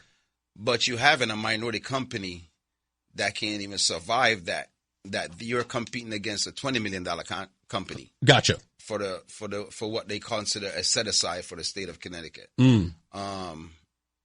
From what I understand and from what I know, Mr. McCrory. I'm sorry, whom? I'm sorry, whom? Come on. It's okay. It's all right. I'll ease you through it. No, because, it's personal to me. I know it is. In certain things where, we give direction. I talk to them in person, talk to other people that not to pass the law. But they passed the law, which I believe, Fair? I believe that when he raised the threshold to $1 million, he might have believed in that the bonding was not going to be required with it. Mm-hmm. But the law passed where you need bonding for anything over $150,000. So if they're making a set-aside package at $900,000, you can't bid the job if you don't have a bid bond. So a lot of minority company got shut out of what work. Out of work. Yeah. Yeah. So even with, and this is the part that's very important, right?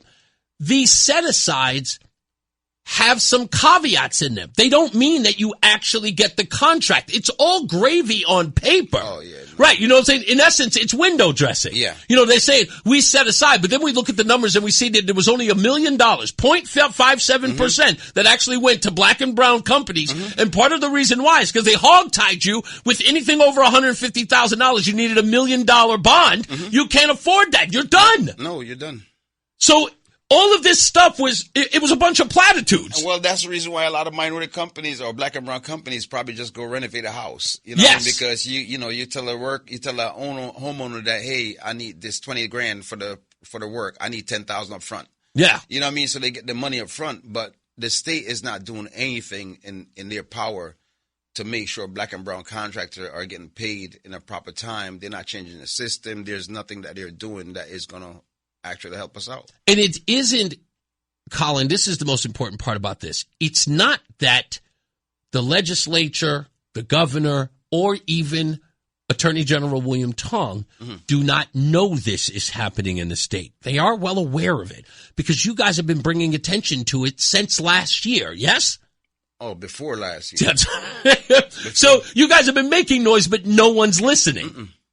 So in 2015, we end up getting a law passed.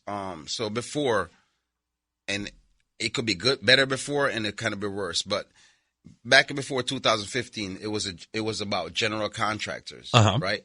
Now they have a thing that's called a construction manager. Okay, 2 different person, right? So a general contractor can like you and say, hey, you know what? I got a $2 million contract as a minority company or a black and brown company and give you the contract because you're helping them meet as CHR requirement, a state requirement. Indeed. Is it kind of a farm out? Yeah. Okay. So what they did when we got the law passed in 2015, because actually, so I went to the legislative office and I asked, my question to the senators were, if you guys say no, then I'll shut up. But if you say yes, I have something else. But my question was to them, when my tax dollars as a black man goes in, right, does it only go to the black communities? Or does it go into a pot for the whole state of Connecticut? And they asked me why. And my thing was that when I was an apprentice in the union and a carpenter in the union, I was only able to work in Hartford, New Haven, and Bridgeport, because those are only 3 towns that accept black workers. Wow. So when they said no, it goes into a pot. So I said, why am I only working these towns? Why are these towns? And it was like, and the law got changed. Right. For all 169 towns, right? Right. But now they threw in construction managers where the construction manager will be required a bid bond from their contractor because they know black and brown contractors don't have a bid bond. Wow. So they switched the game. So instead of we thinking that we were going to get the opportunity when they make the 169 towns, they threw some other dirt in the game. They threw the other dirt in there and said, this is a construction management. Only construction managers can get these jobs now, and you bond required. So they made it more difficult. Yeah. At the same time, playing it off like, oh, we're actually helping out these companies. Yep. This is so New Deal underhanded. I'm listening to this going, and we're happy. We're talking about Connecticut did this. Yep. This state did that? Yep. With a super majority of Democrats? The state that only 3 black cities make a governor, because every other town, 166 towns can go out there and have numbers, but the number only means something when you count Hartford Democrats, New Haven Democrats and Bridgeport Democrat. That's how we get a governor. Stand by. We got to get weather and traffic in here. I'm sorry, Mark. I totally missed the time. Let's get a check of weather and traffic. Mark Christopher, he's at the BPS Lawyers Traffic Center. More with Colin Dawkins when we return. Thank you, Mark. Stay locked in. Reese on the radio is on WTIC News Talk 1080. All right, Reese on the radio. We are still here. We're live. I've got Colin Dawkins, who is the Vice President of Operations for MCM Acoustics, LLC. See, I remembered it finally. It took a couple of times to say it. He's here. He's talking about minority contractors and construction workers in the state who have been ignored for a hell of a lot of years, only get a fraction of the work that's in the state, and how the state of Connecticut is finding a way to actually etch out black and brown contractors and construction workers. And he was explaining it to me behind the scenes. I can't wait until he explains it to you. It is so nefarious. Just to hear it, I'm looking at it, I'm just going, what? Let me explain to you before before Colin gets into here. Let me explain it to you. I'm going to put it this way. Imagine quietly a company grouped people into a pot and called them something so that you can meet the quota of said thing. And then behind the scenes, cut out the group that you mean to cut out. And then when anyone investigates it, you look at it and you say, hey, see, we are doing the thing that we said we're doing. Let me give you another example. This one's more closer to home. Do you remember when D.C. got into trouble saying that crime had gone down in 30 years or to a 30-year low? And then when they checked the books, they found out that they were not counting certain crimes as felonies. They were changing them to misdemeanors. Do you remember that? Yeah. Something very similar is happening here in Denmark that you are not going to want to miss. And Colin is going to explain it to us. You're not going to want to miss the next part of this show. It is so dirty, so dirty. And I'm so happy to expose it. They are making me so happy here. So happy. We'll be back. More news, more views than you can shake a stick at. Mark Christopher, he's got weather and traffic coming up right now in the BPS Lawyers Traffic Center. He's not there yet? Okay, he's almost there. Mark? Okay, he's finishing up. You can tell when can you hear him when he's not there? You can actually hear him. Oh, okay. All right. So should I just ramble on for a couple of, there it is. That's the sounder. Mark Christopher's back. He's in the BPS Lawyers Traffic Center. Hey, Mark. It's Reese on the radio on News Talk 1080 WTIC. Hey, we're back. Reese on the radio here live with Colin Dawkins, VP of Operations at MCM Acoustics, LLC, right in Hartford. I think Adam 12 is telling me that there is a gentleman by the name of Harold who, I'm going to get his last name in a second. Stand by. I don't know. You might be familiar with this gentleman.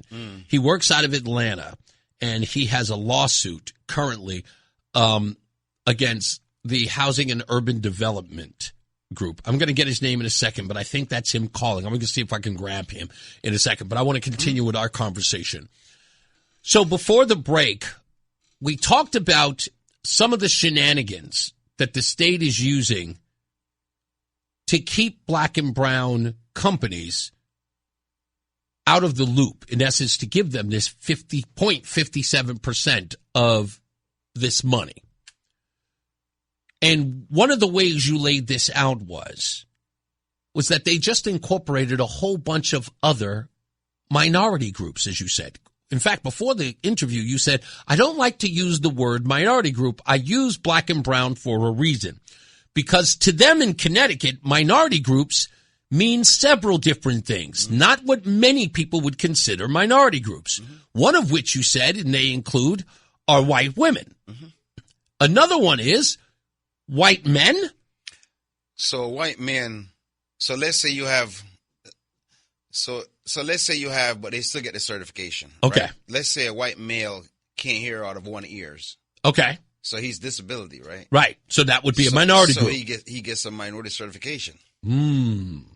Okay, so, right, any disability would then be considered a minority group. But you're just washing down the minority. You're watering it down. You're watering down what it was meant for. You know, right? For all the years that it started out, obviously it would be a white woman that it started off for, and also black and brown people that it was started for when it first started the set aside program in the state of Connecticut. And you know what, too? If you think about it, if you have more of something, right, and if you're getting more paid from the state, if you have more of something, you might get more funding for your program, right? Right. So to me, they're putting all this thing in one bucket, right? Just so that they could keep getting funding for all their workers that is working in this department. Right. So in essence, they're creating a group so they can funnel it directly to their pals or buddies or friends or the connected folks, if you will. One of the other tactics that you mentioned was that the go around or the maneuver that a lot of these companies are doing is white women-owned businesses. Now, I'm going to say this because I noticed somebody saying, what you trying to say, Reese? You know the old line if you listen to this show. If it don't apply, let it fly. Yep. But if you're upset, it means we're talking about you. Yep. And what you said was that there are a lot of these guys who know that the go-around or the maneuver that they can use is put the company in their wives or their sisters or their auntie's name, and therefore it is a minority business because a woman is on the letterhead. Yeah. And that becomes a minority-owned business, even though the person, in essence, that person is a figurehead. And it is really owned and run by the male. Yep. So, in essence, I would say to you, because somebody's probably going to say to you, Colin, they're going to say, well, just put a woman in the CEO position, and then you'll get the contract. No, that doesn't work for a black or Hispanic lady. It doesn't work for that. It doesn't work for that because at the end of the day, think about it. The white male is the one that get a $10 million contract or a $5 million contract, right? So you have this set-aside program where if you think about, again, 25% of that work has to be set aside. Right. 6.5% has to be subbed out to a minority firm. Oh. Right? So the guy that I'm telling you that's doing $20 million a year right. is a white male that is bidding the same set-asides.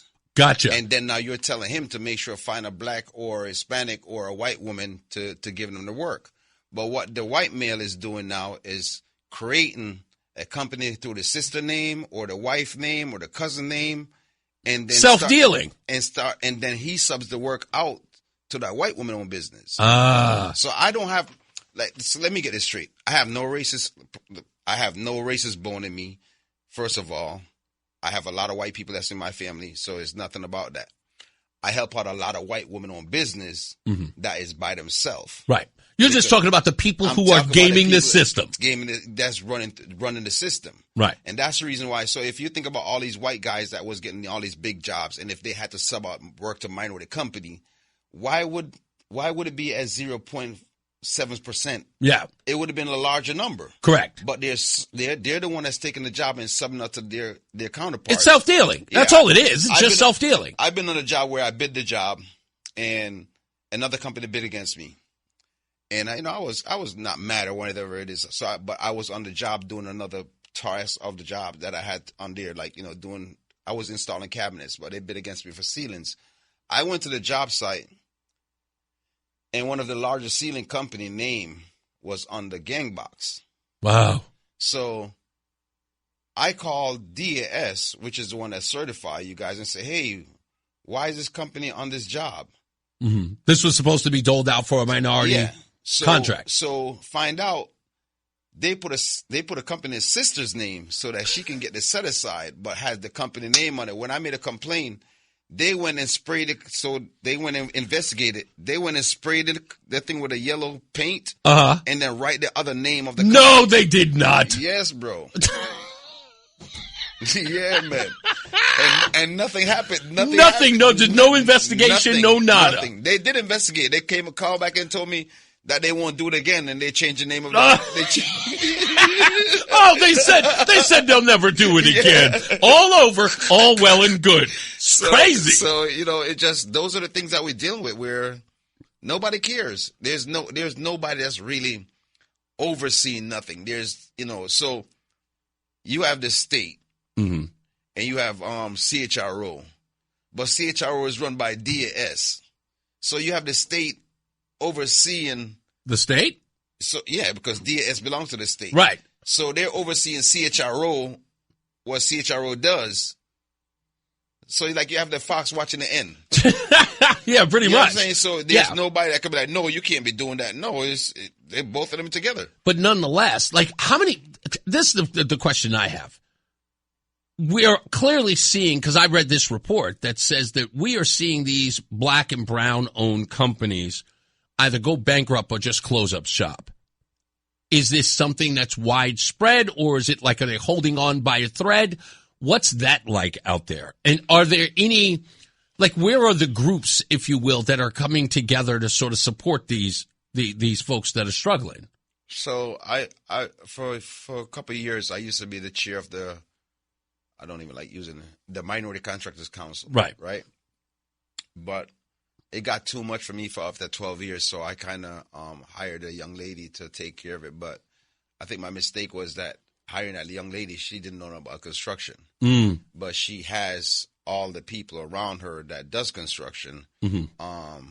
To sort of walk her through it? To walk her through it. But I left it because I just didn't like, for who you hear, who I am and how I speak about certain things, they was on the same page I was on. Yeah. So I had to walk away from it. But right now, I'm a part of the Greater African American Alliance in the city of Hartford, which, like Mr. McCauley, our president, he actually sent out, I think it was 21 acts to Murphy, to all the Congress people. Sure. To tell them what the issues were, but no one responded. None of them responded. How likely?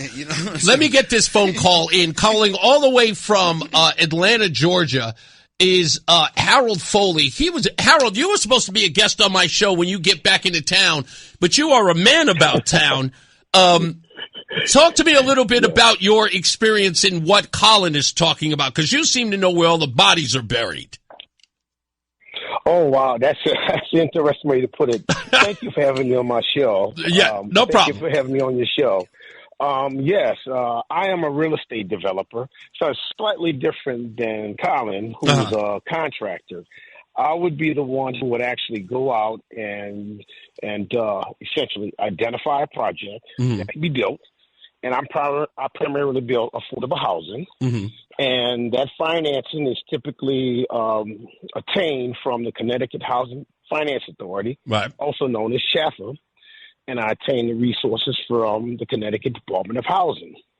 So I've been doing development for about 20 years. Okay. I've done about 30 projects, about $300 million worth of projects over that 20 years. Have a very strong team, to say the least. We've been together for 20 years and have really executed effectively. Mm-hmm. I've been developing in Connecticut since 2012. Okay. And what we have identified, unfortunately, and by the way, just for full disclosure, I have a $110 million lawsuit against the Connecticut Department of Housing. That's correct. It should be heard fairly soon. Yes, that is correct. And what I've identified, at least the experience we've had, is that we have been receiving significantly less in terms of resources than many of our peers. Mm-hmm. I've tried to stay away, but I'm just going to be frank. I've tried to stay away from the issue of classifying as. I've never made it about a race issue per se. Correct. That could be a factor, but I've never made that at the epicenter of it all because we feel as though our team could perform with the best of them. Right. All right. You feel like they are making this. They're making this a racial issue in spite of your race, so to speak. Right. This is happening without your consent against you. Exactly. That's exactly right. Mm-hmm. And so when it comes to the Connecticut Department of Housing, this department receives hundreds of millions of dollars annually to finance development projects throughout the state of Connecticut. What we've identified through multiple Freedom of Information Act requests is that we've received, compared to our peers, many of our peers, about 27% of the resources than that of our peers. Significant disparity in the amount of funding that we've received, our group has received, as compared to many of our peers. Let me put that in perspective. Okay. Since 2012, we've been fortunate to have had the opportunity to develop 4 projects in Connecticut, 2 in Waterbury, 1 in Waterford, Connecticut, and 1 in East Lyme, Connecticut. Mm-hmm. The total number of units that we've developed is 171 units, okay, in total, in aggregate. Right. We've received $15.1 million in total funding, aggregate funding from the state of Connecticut, from DOH, to help subsidize the construction of this housing. Our peers, I took a snapshot, a sampling of a similar number of units, identical number of units, 171, as I just discovered. They received $55.5 million. Wow. For the same number of units. With that type of disparity, it is almost virtually impossible to compete effectively, to compete. Impossible. And the problem that I've had with it is that's been happening for the last 12, 13 years in which I've been in Connecticut, and at no point was that disclosed. There are a set of rules. There are guidelines that are published for that we have to abide by. We have played by the rules to our detriment. It's incredible. So, again, there's different rules for you. With that comparison, let me just, if I can finish this one last point. No, go ahead. With that comparison, that averages to $88,000 per unit. By comparison to those peers that I was referring to, that works out to over $325,000 per unit. As I mentioned, that's about 25 cents on the dollar. We're having to work and perform for crumbs as compared to many of our peers. Damn. Hey, Harold, stand unacceptable. You're 100% right. Harold, stand by. I'm going to do one more break with both of you gentlemen in a second because this is a fascinating topic. It is off the beaten path for me. But when I say off the beaten path, I don't do construction or all this other stuff, but you guys are giving me the hell of an education, especially as it relates to contracts here in the state. I'll get into this in a second, but Harold, stay on the line. I'm going to put you on hold. We're going to come back to Harold Foley. We've got Colin Dawkins here. We're going to continue with this conversation a little bit. Stand by. More news, more views, and you can shake a stick at it. I told you this was going to be interesting topics, folks. We'll come back to it. I did the wrong thing. What the heck did I do there? That was what I was supposed to do. Put him on hold. Mark Christopher's back. He's in the BPS Lawyers Traffic Center. I can't work a phone because I've been with a cell phone all my life. A regular tabletop phone, I can't work it, Mark. Landlines are beyond your capability for whatever reason. I'm the child of the landline. You are. I mean, you were there when you had the Rotary. The Rotary, yeah. It's Reese on the radio on News Talk 1080 WTIC. All right, we're back. Reese on the radio. I've got 2 guests on the line, but I know we're going to go directly into traffic and weather, so I don't want to put them on yet. We're going to get back to them in a second. So we always do what we do at this time in the show. News. Happy birthday goes to some Nigerian R&B Afrobeat singer by the name of Thames. Never heard of him. Also, a guy by the name of Jorga Smith is a British R&B singer who has a song called Blue Lights. Never heard of him.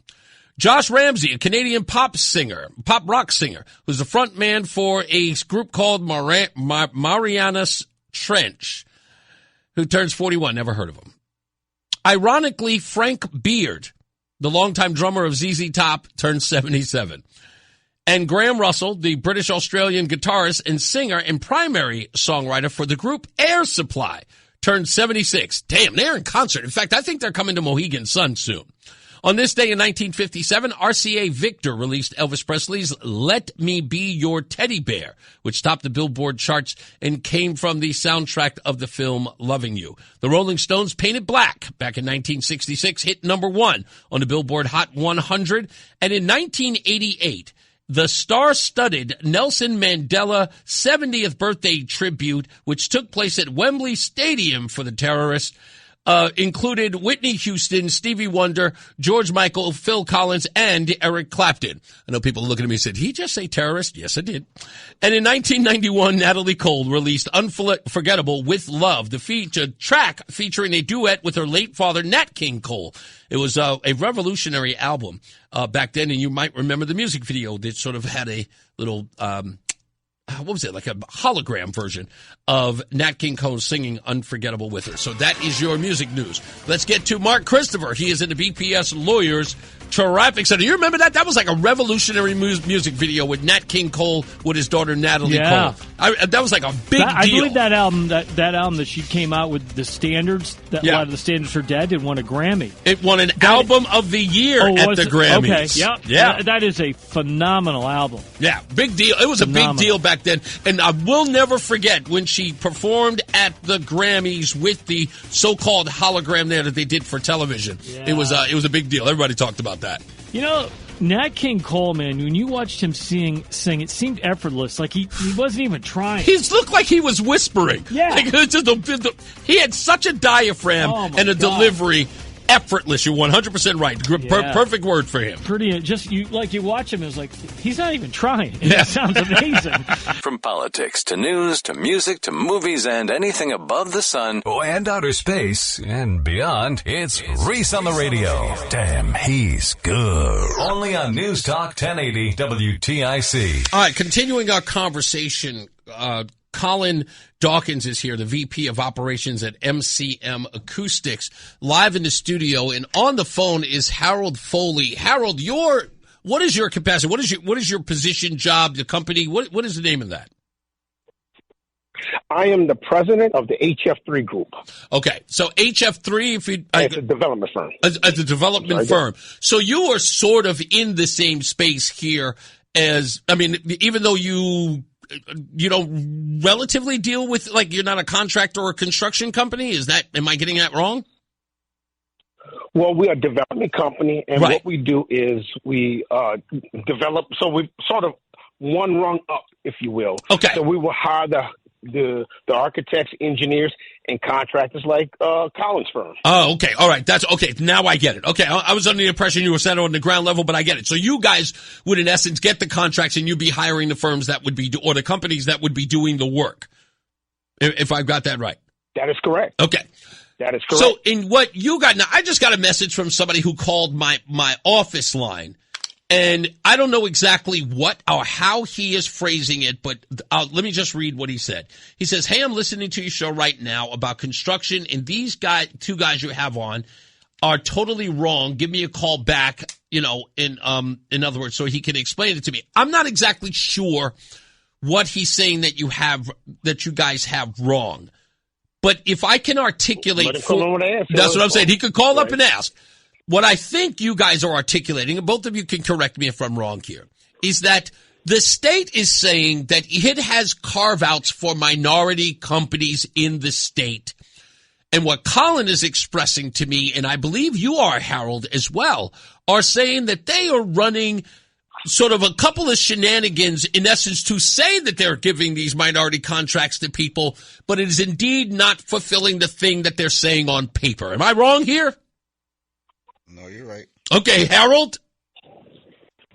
I would say that's fairly accurate, but let me say this. The only difference is, again, I'm not a contractor. Okay. So I don't necessarily attain carve-outs per se. Okay. But I know what he's referring to, but yeah, good. Okay. But so I do agree with Colin in many of those regards. Okay. And you've heard Colin, and you know about this issue that the contractors and construction workers in the black and brown community are talking about. And that is when we're talking about large sums of money at the rate of $550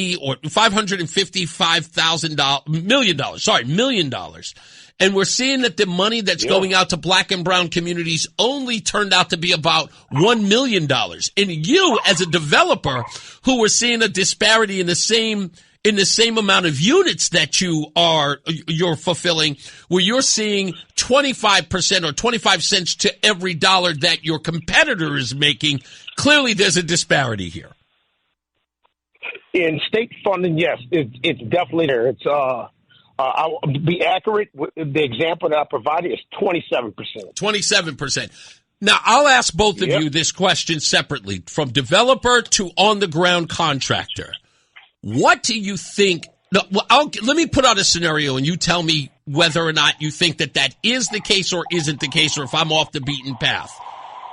Do you believe that they are, or there's some sort of shenanigans going on where they are self-dealing with their own personal friends or people that they know in the business, and they are, in essence, sort of ignoring those minority groups that they're supposed to be helping, so that using this money goes to their cronies? I'll ask you first, Harold. I will let Colin answer first. Okay, I will say this, that the situation has deteriorated to the point whereby I do believe it has come to that. Okay. There's supposed to be competitive process that's involved. I guess you would say the equivalent of bidding on a project. Mm-hmm. Well, that competitive process has been essentially eliminated, where now, at least the Connecticut Department of Housing has the discretion of picking and choosing exactly who they want to have perform on the job. So I would couch it this way, is that primarily the groups in which they have been picking, if you will, to do these developments are those in which they're most familiar with. Okay. And they're repeat developers. Gotcha. That's how I would couch it. Right. So in essence, it's sort of like a little sort of conglomerate of a group of people they normally do business with, therefore not leaving a lot of other companies that wish to bid in the dirt or in the dust. That's correct. That's correct. Colin, that's correct. What say you on the front of being on the construction and contractor side? Well, when it comes down to subcontractors, basically, like I said before, I explained to you, a general contractor is separate from a construction manager. Right. The part that you can be fair on is on the construction management side.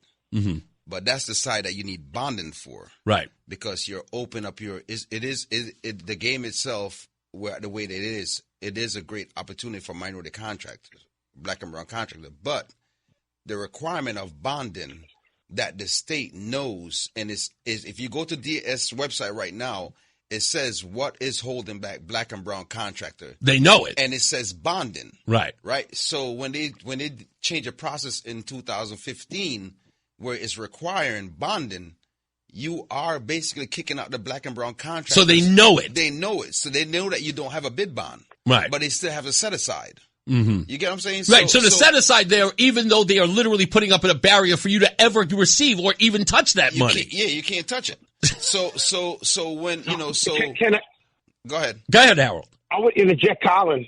Colin, this is going to surprise you. They have waived that bonding requirement for the folks. For whom? I'm not going to name the company, but they have. Oh, you saying there's a company that waived the bonding for contractors? I'm sorry? The state waived a bonding requirement for a developer. I mean, for a contractor. Really? No. You might be. Yes. No, he's saying a particular contractor had them waived. In other words, he said that individual had it waived. And this is part of your FOIA. That's correct. This is part of your FOIA process to in essence, to expose what's happening behind the scenes. Nah, so that's correct. So you talking about for a construction manager? For a general contractor, a bond payment and performance bond was waived for that particular contract. Oh, it's waived for so it was waived for one individual. Yes, he's saying that in essence because this is the self-dealing you and I were talking about earlier. They clearly there was a requirement for companies like yours who can't get these contracts because you can't get the bond. But this obviously was one of their friends that they waived the bond and gave the contract to. But that's what I'm saying. So like bonding. Yeah. Like you have some of these larger firms that has over $100 million of bond, right? Yeah. But this particular company didn't have to pay it. But what happens though, you have relationships. Right. And that's what he's talking about. Relationships. So that's that. But what I'm talking about is the set aside. You're talking about a general contractor. So the program itself is SBA. I mean, is from DAS, right? Mm-hmm. But the program really works off the set aside program.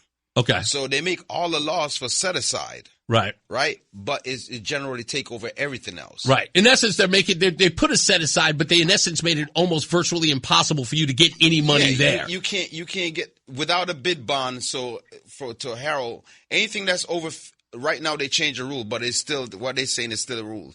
Anything over $50,000, you need a bid bond for. So I'm not sure who they waive it for or whatever they did with everything, but the law says anything right now is saying anything over $150,000 you need a bond. What they did was they changed it.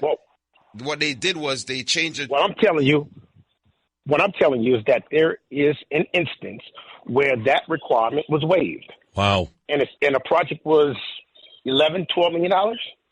Wow. Well, they do that for a general contractor.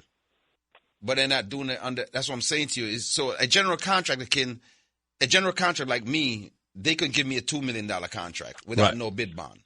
But what I'm saying to you, the real world is on the construction management side. Right. You need anything that they put out to bid because they separate all the packages. Right. But any package that is more than $150,000 need a bid bond. And that bid bond is for? Yes. That's the $1 million.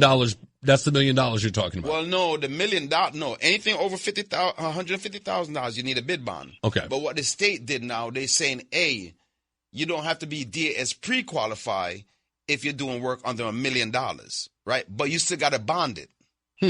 So, you know what I mean? So it sounds confusing, but I think I'm getting it now. But if you have bond, you want to get pre-qualified. Right. So if you do have it, why not get pre-qualified? But they just turn the words around and say, right. And say you don't have to send in all this paperwork to get DAS pre-qualified. But if there's a job for $800,000, you still need a bid bond. Wow, that is insanity. You know what I mean? So it just last word, Harold. I think. I'm sorry. Go ahead. No, go ahead. I'm listening. What I think is really the issue is that there are one set of rules for one group, and it's a totally different set of rules for another group. Yeah. And going back to my example with the 27 cents on the dollar, right?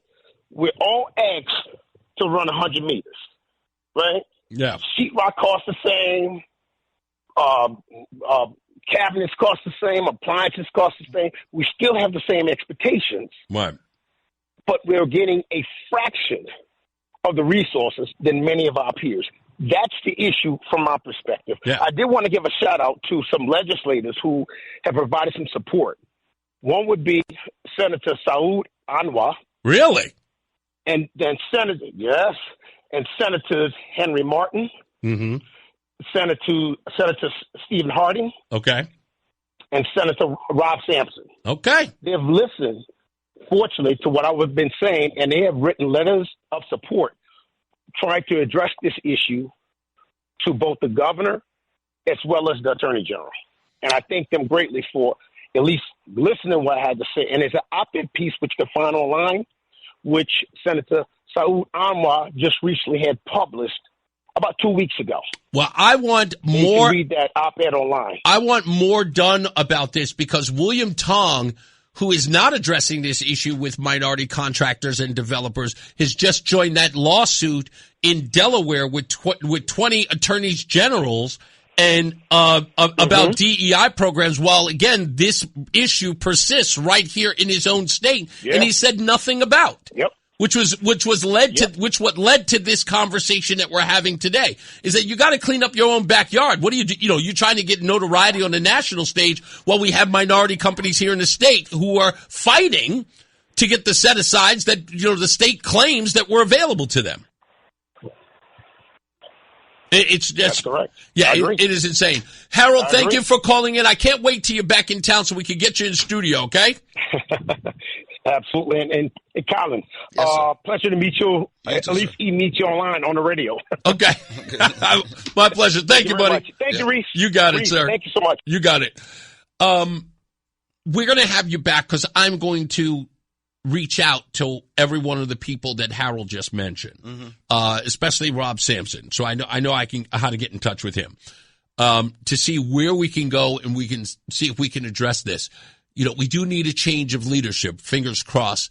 If we can get Ryan Fazio in here, because again, this can't continue to happen. No, these minority businesses and businesses writ large are suffering here in the state, but this amount of money that's being, set for you and only getting this 0.57% of it is absolute lunacy. So it's got to be addressed. Like I said, I have nothing against the president, Mr. Trump, and not say I like or dislike him or whatever it is, but the fact that the disparate came out with the state told us that they can't make no changes for minority contractors until the disparate study came out because it's over 30 years they didn't do it. Yeah. So they said that, hey, we're gonna help you. When the disparate study came out, nothing haven't changed. Yeah, nothing's been done. Nothing haven't been done. You know what I mean? So it just. I don't even know where to go. That's okay. Listen to me. Where to go? The start of this conversation is exactly how it's. Trust me, we're going to go in the right direction. Colin Dawkins, thank you so much. I appreciate it. We'll have you back. I promise. Thank you. Let's get another check of traffic and weather. Mark Christopher is back. He is at the BPS Lawyers Traffic Center. The Odyssey app lets you jump back to the moments you missed from WTIC News Talk 1080. Download the free Odyssey app, search WTIC News Talk 1080, and tap earlier today to get started. Can I tell you something? I find this incredibly fascinating. And it's so typical. So I will get criticized over and over again about the things that I never discuss. You don't ever bring it up. You don't ever say nothing. You ain't never bring anybody on to talk about that. And then you do it. And you know what you get? Well, so what? It ain't gonna do nothing. It is fascinating to watch. It's fascinating to watch. And let me explain why. It's this simple.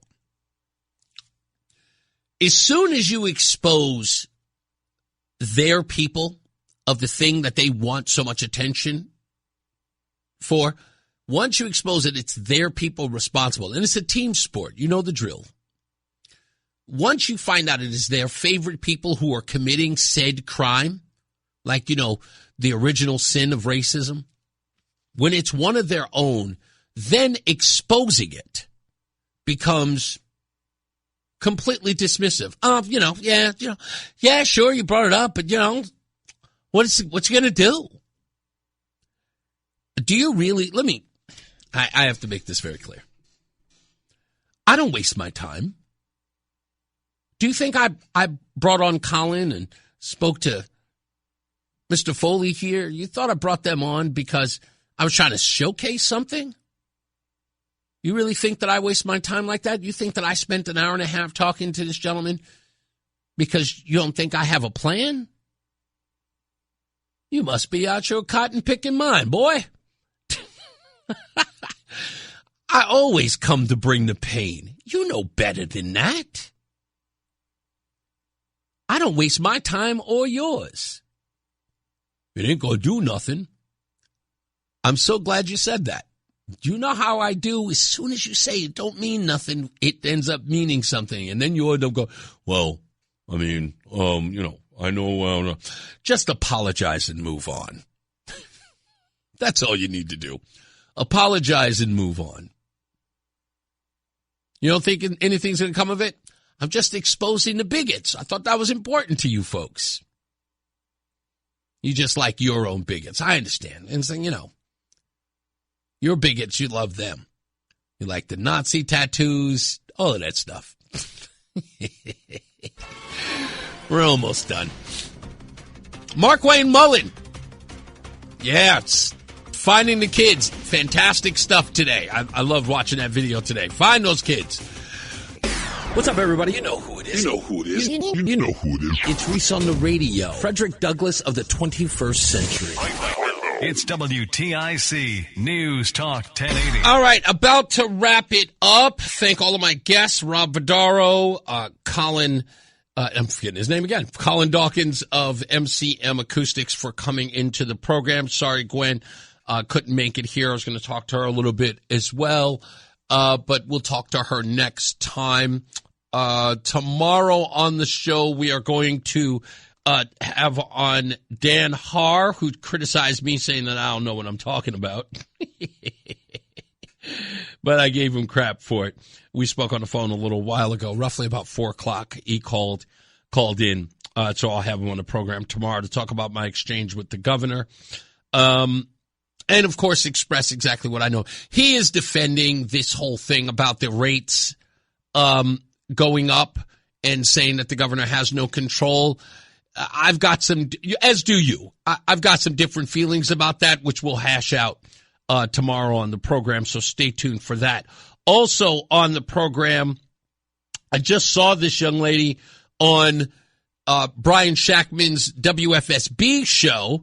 I was supposed to have her on last week, but she couldn't make it. But Isabel Rude is going to be on the program tomorrow at 4 o'clock, so I got to work on how I'm going to do the whole Dan Haar thing. She'll be here in the studio sitting across from me talking about her campaign as well. A lot of young people getting into politics, which I'm incredibly excited about. Okay, maybe not all. Maybe not all young campaigns, but a lot of them, most of them. I say this tongue in cheek. Can I take a second?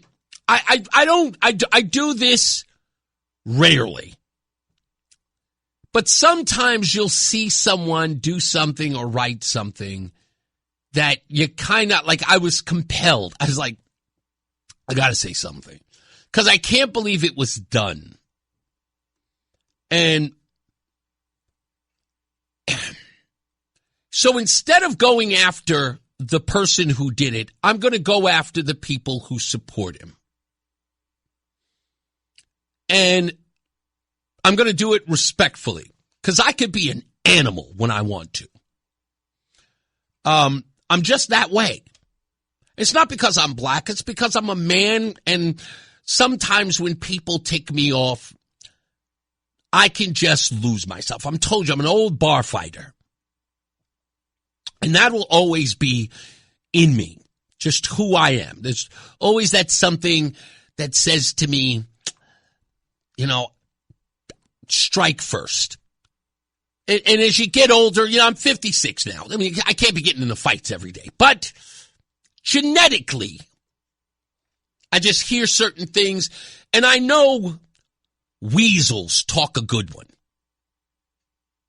So again, instead of just being disrespectful, I'm going to do this strategically. Again, I'm not the same man I used to be. Like, how foolish would I be if I was that old guy? So I found other ways to do this thing.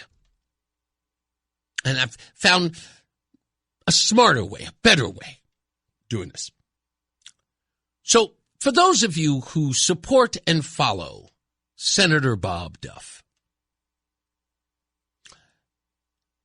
I regret to inform you that Bob Duff thinks that you're an idiot.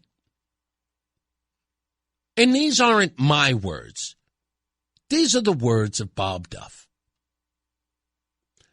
Bob Duff posted on X today, a week after Mr. McCormack appeared on this show and said the words that created the firestorm that was his campaign. Bob Duff went on X to suggest that is Mr. McCormack's race or campaign that shows that the Republican Party is going into a dangerous direction. Knowing full well that Republicans and conservatives and libertarians practically ran to this show to admonish, to critique, and take issue with Mr. McCormack's claims or suggestions about consenting adults and their alternative lifestyles. Even the host of this very show, me, said countless times how that wasn't who we are as a conservative group and as a party. So to put out an X to suggest that in no way we stepped up and said, not in our party, that's not who we are, and that is wrong, to try to suggest to your followers that we are headed in a dangerous direction was ill-advised, one, but clearly a lie to the people who follow you, who think you're a great guy. You lied to them on purpose to smear us. You can go after Mr. McCormack all you want. We did. But to then suggest his words are ours is funny, considering your party was embracing a Nazi tattoo-wearing Maine candidate. We find that all ironic, that you would suggest that we didn't step up and say, hell no, that's not us, to Mr. McCormack, while you, sir, have yet to, anywhere I've seen, call out your party, even the governor, who seemed to show support for a guy who wore a Nazi tattoo on his chest for over 15 years and then lied about it. And then to have that same individual, after story came out about him saying that he did know that it was a Totenkopf, that he bragged about getting the Totenkopf to his girlfriends, those many of which he abused, allegedly. And said that we are going in a dangerous direction. He won the primary. And Democrats are saluting him because he is going to assist your party in taking over the Senate should he win the election against Susan Collins. We are headed in a dangerous direction. You are the party who elected Zoran Mamdani, sir. A man who has made several anti-Semitic comments throughout his life, and then became the mayor of New York City. Never heard any admonishment from you about how your party's going in a dangerous direction. Not at all. I ain't even going to get into Tellerico because then we're going into some really, really deep waters. You mean to tell me the guy who suggested that it was book banning, that parents did not want the book Genderqueer in their school libraries, a book that shows graphic depictions of sex that would go into a grade school library? Dangerous direction, sir? Are you sure that it is us? Even though you know that we stood up for that same community and said, we will not stand for people speaking in that way in our party. As much as you tried to paint us as swiftly, rapidly reacting to Mr. McCormack's statement like we were on the edge. Oh, my God, we need to get rid of this guy.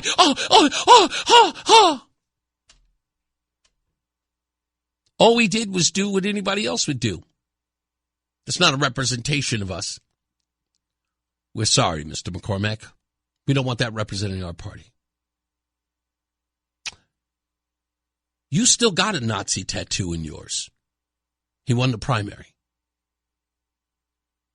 I didn't hear you guys swiftly get Grand Plattner to step down. You promoted him, you platformed him, and then you voted for him. Spare me. You can't sell that nonsense over here. But again, to Bob Duff's supporters, he thinks you're too stupid to recognize it. That's why he posted it. And I think you should be insulted. Because here was an opportunity for all of us to come together and say, no, that's a bridge too far. We did. Bob Duff could have given you an opportunity to do that too. Let's all join together and say that kind of hate we cannot stand for. No. Bob Duff said, is that gasoline? Yeah. That's who that guy is. Just so we understand each other. I have a really, really good conscience. I feel really, really good about my statements and my pushback on Mr. McCormack on this very show a little more than a week ago. In no way would I have allowed that to be platformed or puffed up on this program. And the other thing I didn't do is I didn't admonish anybody on the left when I did it. I even went so far as the next day to call it out again, and anyone who supported that kind of behavior, I told them flat out, as did many people on this show who called in and said, you got a problem with me not standing up for this? Fine. I'll take those arrows too. I'm still going to be who I am. But I didn't smear Democrats while doing it. And I didn't use it as a cudgel. And I damn sure didn't play my audience out to be idiots. I respect their intelligence. And I'd expect more from you, Duff. But then again, I've been wrong before. You can do better. I expect you to. But, again, I've been wrong before. It's a very, very sad day when you couldn't just say, I commend the Republicans. Nobody would have even cared. Didn't even have to turn into an issue. Could have just said, I don't always agree with the Republicans, but on this case, they stepped up. Could have done that. But of course, everything is politics, and everything is the politics of personal destruction, huh? See? See how respectful I was? Didn't have to name call. Nah, I just used the facts. Because sometimes that's stronger than calling somebody an idiot. And don't worry, buddy. I know you heard every word. Because like I told you folks before, you need to call a plumber. Because there's leaks everywhere. I love this program. It's a damn good one. Standing behind and on the side of Reese on the radio. God bless you, Ned. Always appreciate that. Like I said, we'll be back tomorrow. We got a few guests coming in. Dan Haar's calling in on the phone. And then we have Miss Rude. Forgive me for forgetting her name, but it was right in front of me, and I already forgot it. Forgive me. I just had it. Where is it? Yes, Isabel. Isabel Rude will be here on the program tomorrow at 4 o'clock. As I always say, radio is free, so we thank you for paying attention. Remember to keep JC in your hearts and in your mind. Sean Patrick, we love you and we miss you. Remember that panic is not planning, so plan your work and work your plan. Me, I'm Reese on the radio. You have a good night, pleasant tomorrow. We'll see you back here for Roseanne Friday on Reese on the radio. Mark Christopher, he's getting you home. He is in the BPS Lawyers Traffic Center, and I see somebody said it was a mess on 91, huh?